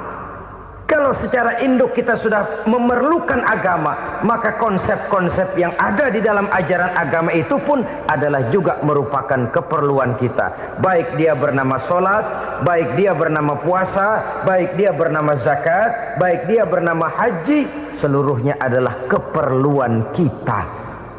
Dan sesuatu yang kita perlukan apabila tidak kita laksanakan akan melahirkan kerugian di dalam kehidupan. Jangan heran kalau kita membaca riwayat perjalanan hidup para salafus soleh, orang-orang soleh. Ada yang tahajud sampai 100 rakaat, ada yang sholat malam kakinya sampai bengkak. Kita sekalinya bengkak biri-biri. Ada yang sholat membaca surah dalam Al-Quran sampai khotam Quran. Kok mau? Mereka sudah merasakan itu keperluan. Itu saja soalnya. Satu saat pun jikalau kita merasa bahwa itu keperluan saya, kita pun akan melaksanakan seperti itu. Keperluan saya dalam kehidupan. Inilah yang kedua. Yang ketiga, orang bertakwa yang akan meraih kemenangan itu, wa mimma razaqnahum yunfikun. Mereka membelanjakan sebagian daripada rezeki yang diberikan Allah kepada mereka. Mereka infakkan di jalan Allah. Ada satu dialog menarik. Satu hari seorang anak muda bertemu dengan seorang kakek-kakek yang sudah dikenalnya baik. Bertanyalah anak muda ini, "Kek, umur kakek berapa tahun?" 15 tahun, kata si kakek. "Anak kakek berapa orang?" 1. "Harta kakek berapa banyak?" 15 juta. Si anak muda ini bengong, lalu protes, "Kok kakek bohongin saya?" "Kenapa?" "Saya tahu umur kakek 70 tahun. Kenapa ngaku 15? Saya tahu anak kakek 5. Kenapa bilang 1? Saya tahu kakek miliuner, miliaran uang kakek. Kenapa ngaku cuma 15 juta? Begini, kata si kakek tadi. Benar, umur saya 70 tahun. Tapi dari umur yang 70 tahun itu baru 15 tahun terakhir ini saya merasakan ibadah kepada Allah.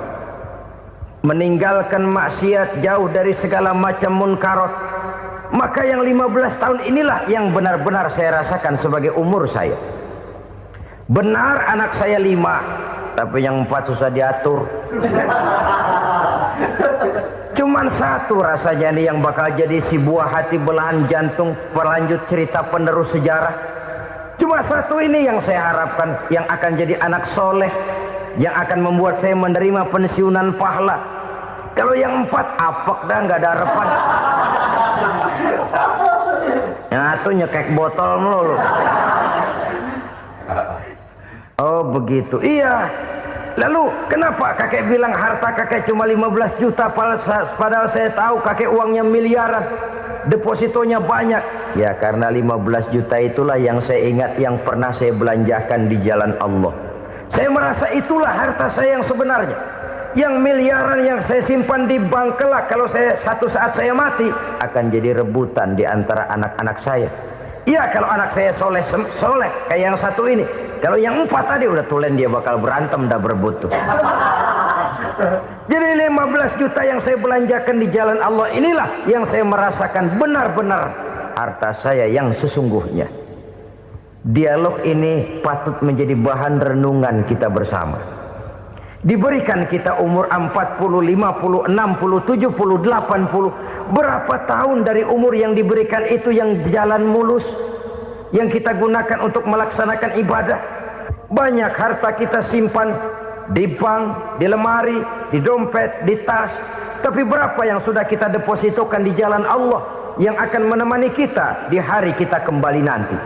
Maka orang bertakwa yang akan meraih kemenangan, wa mimma razaqnahum yunfikun, mereka membelanjakan sebagian dari rezeki yang diberikan Allah di jalan Allah Subhanahu wa ta'ala. Ma'asyiral muslimin rahimakumullah. Zahirnya memang kita memberikan kepada orang lain, tapi hakikatnya kita menyimpan untuk diri kita sendiri. Kita memberikan kepada yatim piatu 25.000. Zahirnya kita memberikan si yatim, hakikatnya kan kita cuma nyimpan. Saya berikan, titip kepadamu, ini untuk saya di akhirat. Kau boleh belikan baju, kau boleh belikan untukmu makan, kau boleh bayarkan sekolahmu. Ini untuk saya. Hakikatnya kita nyumbang masjid 1 juta, zahirnya kita berikan kepada panitia masjid, tapi hakikatnya kan cuma titip 1 juta ya untuk saya di alam kubur nanti.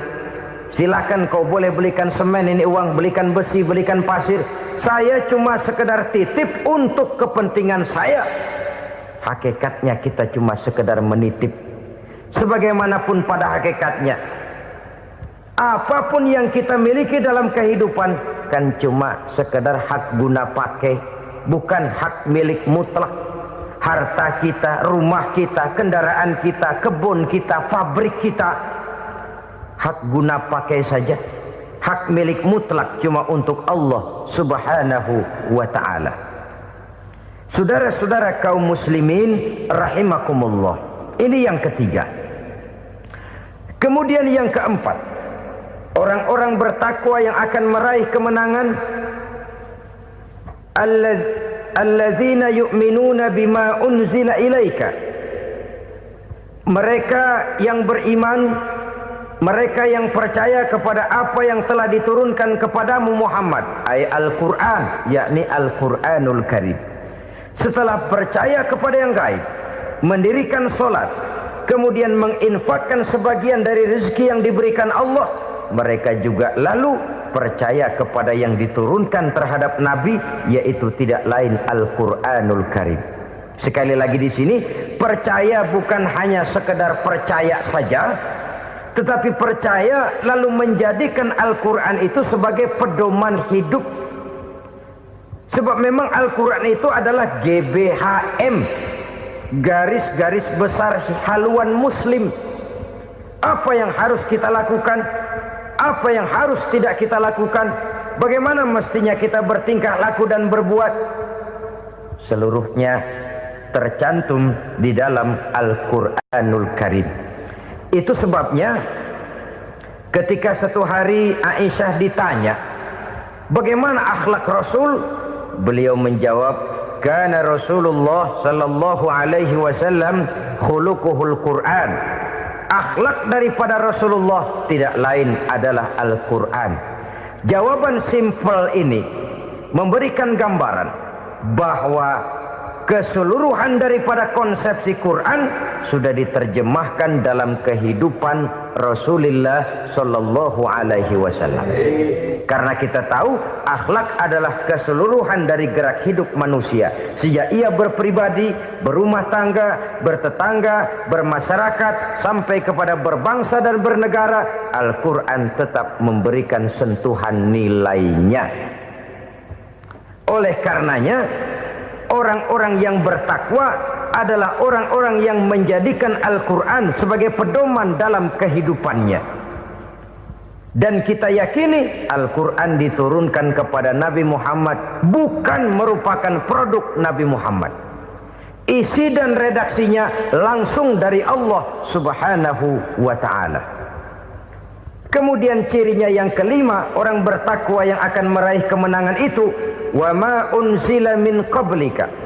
Tidak hanya sekedar percaya kepada yang diturunkan terhadap Nabi Muhammad yaitu Al-Quran, mereka juga percaya kepada apa yang pernah diturunkan kepada para nabi, kepada para rasul sebelum Nabi Muhammad. Percaya kepada adanya suhuf, percaya kepada adanya Taurat, percaya kepada adanya Injil, percaya bahwa Allah dahulunya sudah menurunkan Taurat kepada Musa, percaya bahwa Allah sudah menurunkan Injil kepada Isa, percaya Injil ada, Taurat ada, diturunkan Allah untuk Isa dan Musa, tetapi tidak wajib mengamalkannya karena kita sudah diberikan Al-Quranul Karim. Ini yang perlu saya garis bawahi. Kita percaya Allah telah menurunkan Injil dahulu kepada Isa.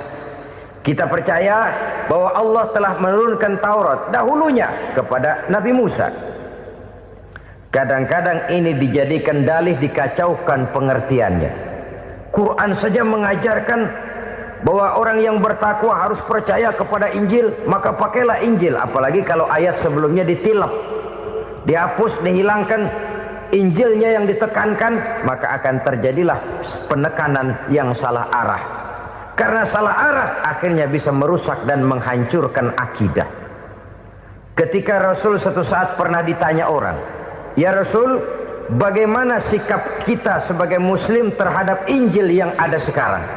Beliau menjawab, "La tukadzibuhu jami'an wa la tusaddiquhu jami'an." Jangan didustakan seluruhnya, jangan juga dibenarkan semuanya. Artinya, ini sudah merupakan gambaran dari Rasul bahwa dalam Injil yang ada sekarang masih ada ajaran-ajaran tauhid yang dibawa oleh Nabi Isa dan diajarkan kepada umatnya. Tapi juga dalam Injil yang sekarang ini sudah terkena intervensi dan investasi manusiawi. Karena itu Rasul menyimpulkan, la tukadzibuhu jami'an wa la tusaddiquhu jami'an. Jangan didustakan semua, jangan dibenarkan seluruhnya.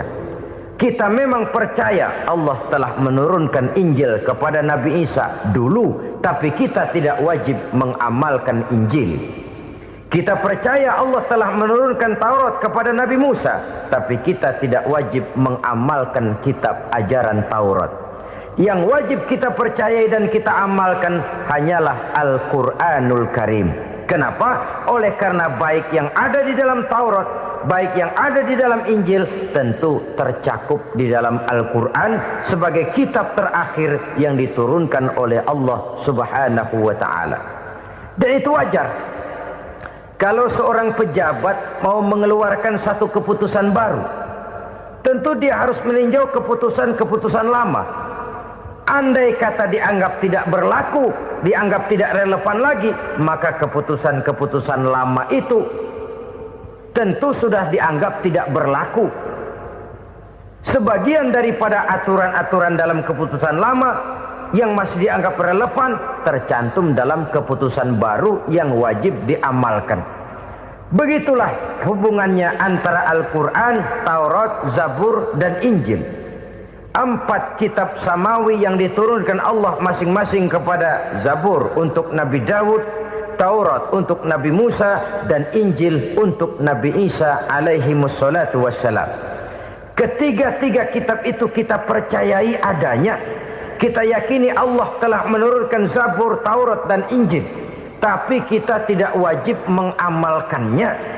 Yang wajib kita mengamalkannya sekarang ini tidak lain hanyalah Al-Quranul Karim saja, karena ia mencakup apa yang ada di dalam Zabur, apa yang ada di dalam Taurat, dan apa yang ada di dalam Injil.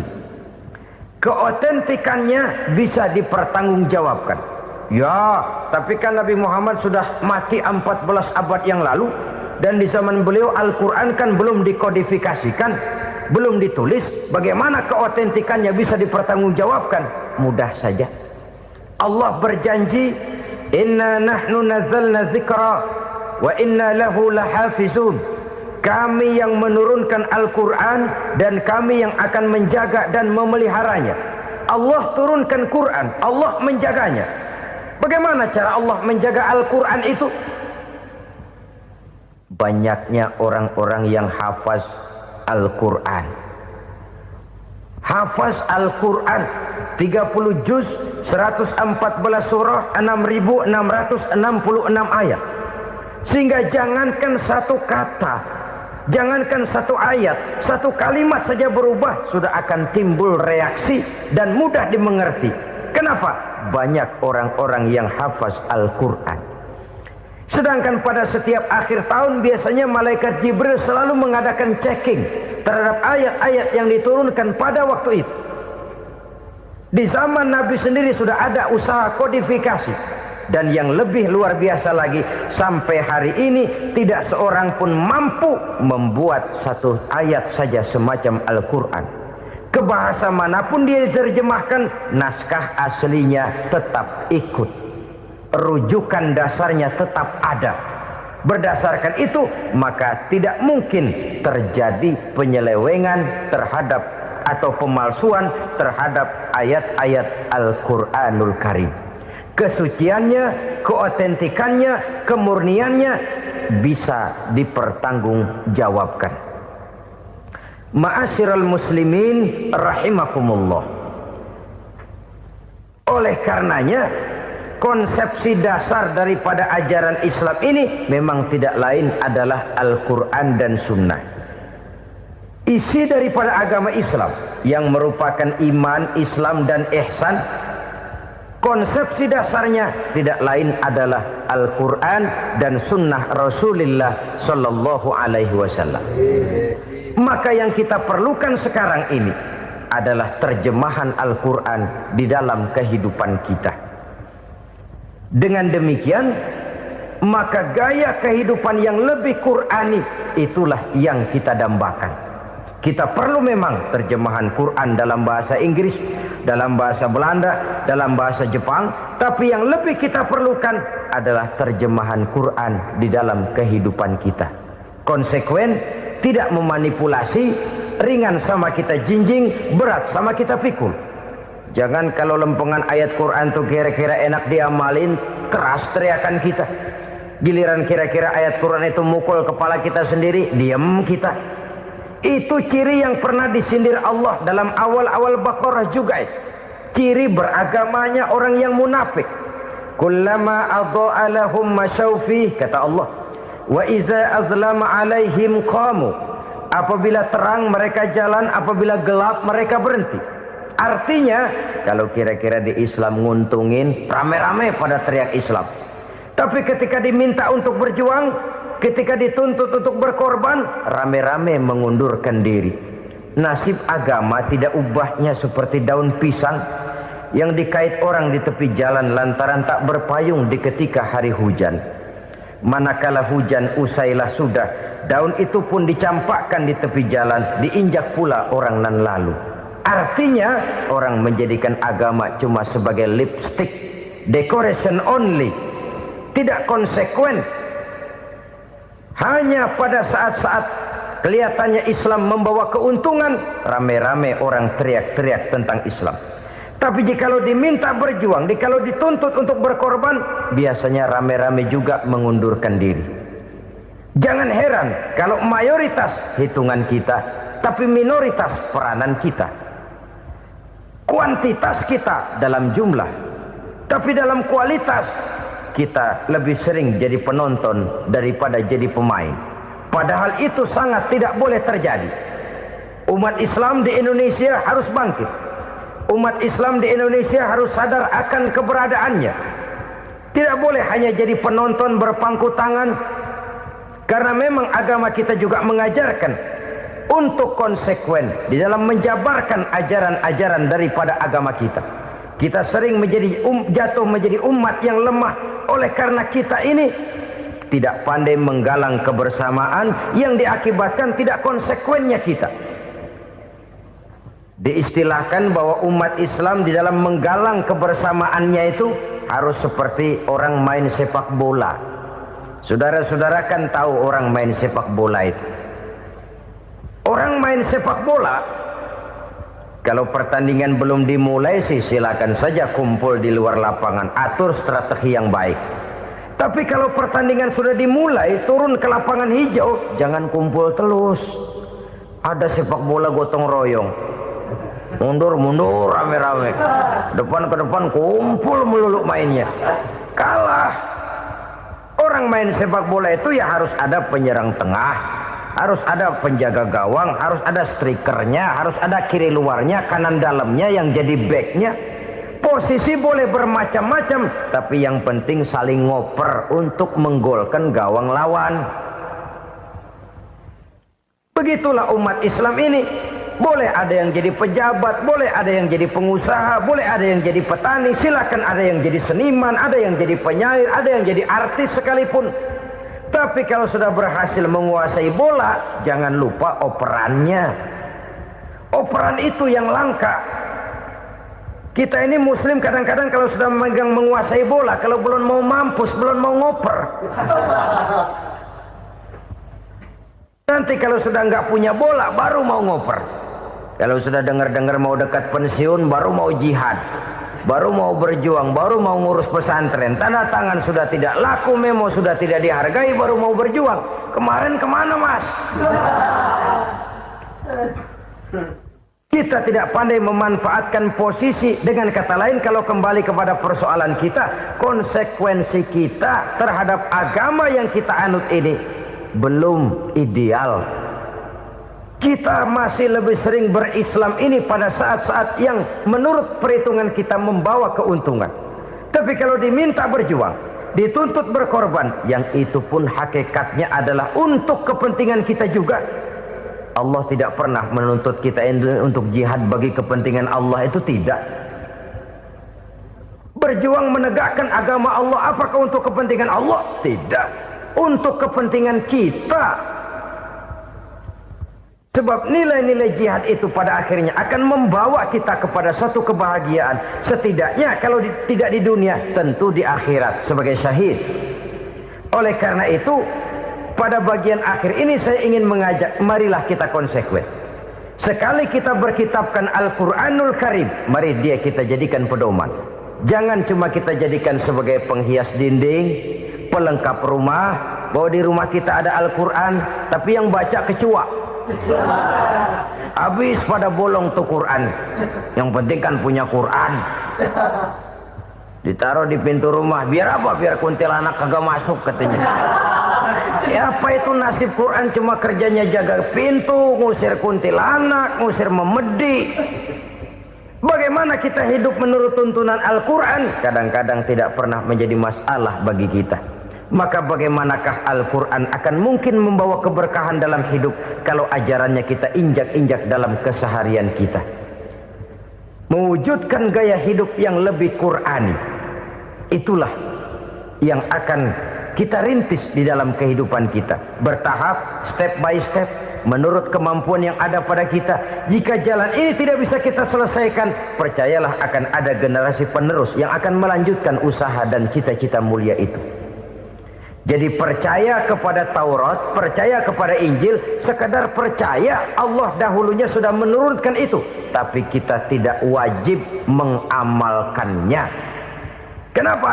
Generasi Injil masa berlakunya sudah kedaluarsa.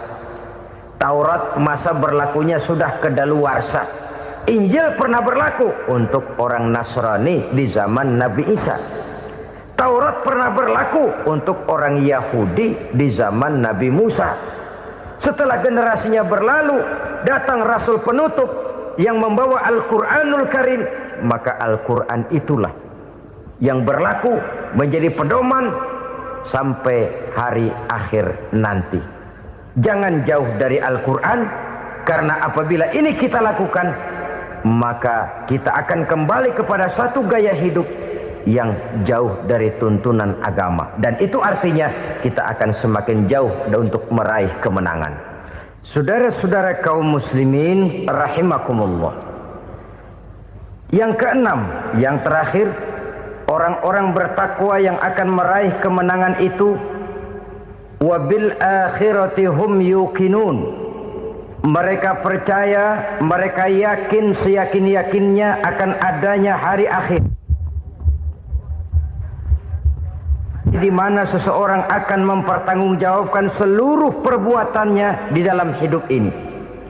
Dan tidak ada satu perbuatan yang bagaimana kecilnya sekalipun yang tersembunyi dalam pandangan manusia yang tidak akan dibukakan persoalannya di mahkamah Qadi Rabbul Jalil di akhirat nanti.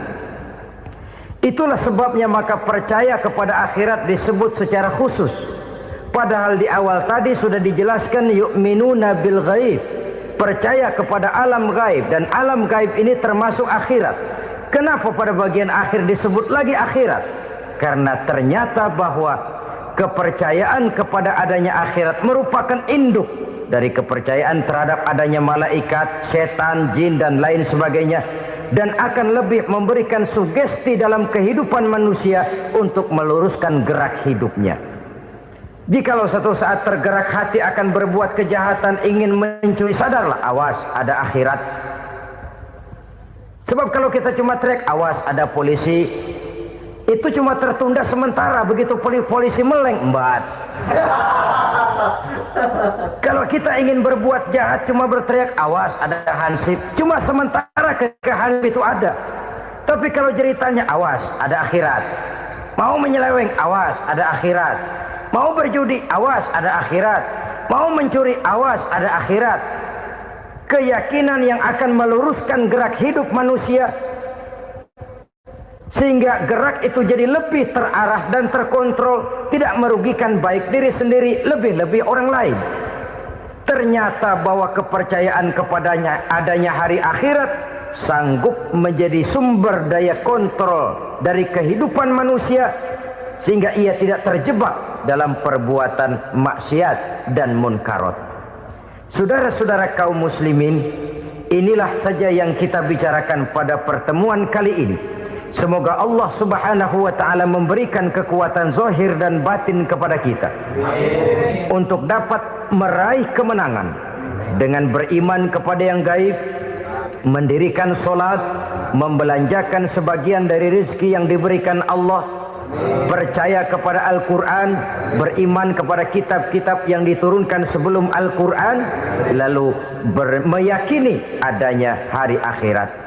Terima kasih atas segala perhatian, mohon maaf atas segala kekurangan. Usikum wa nafsi bitaqwallah. Wassalamualaikum warahmatullahi wabarakatuh. Waalaikumsalam.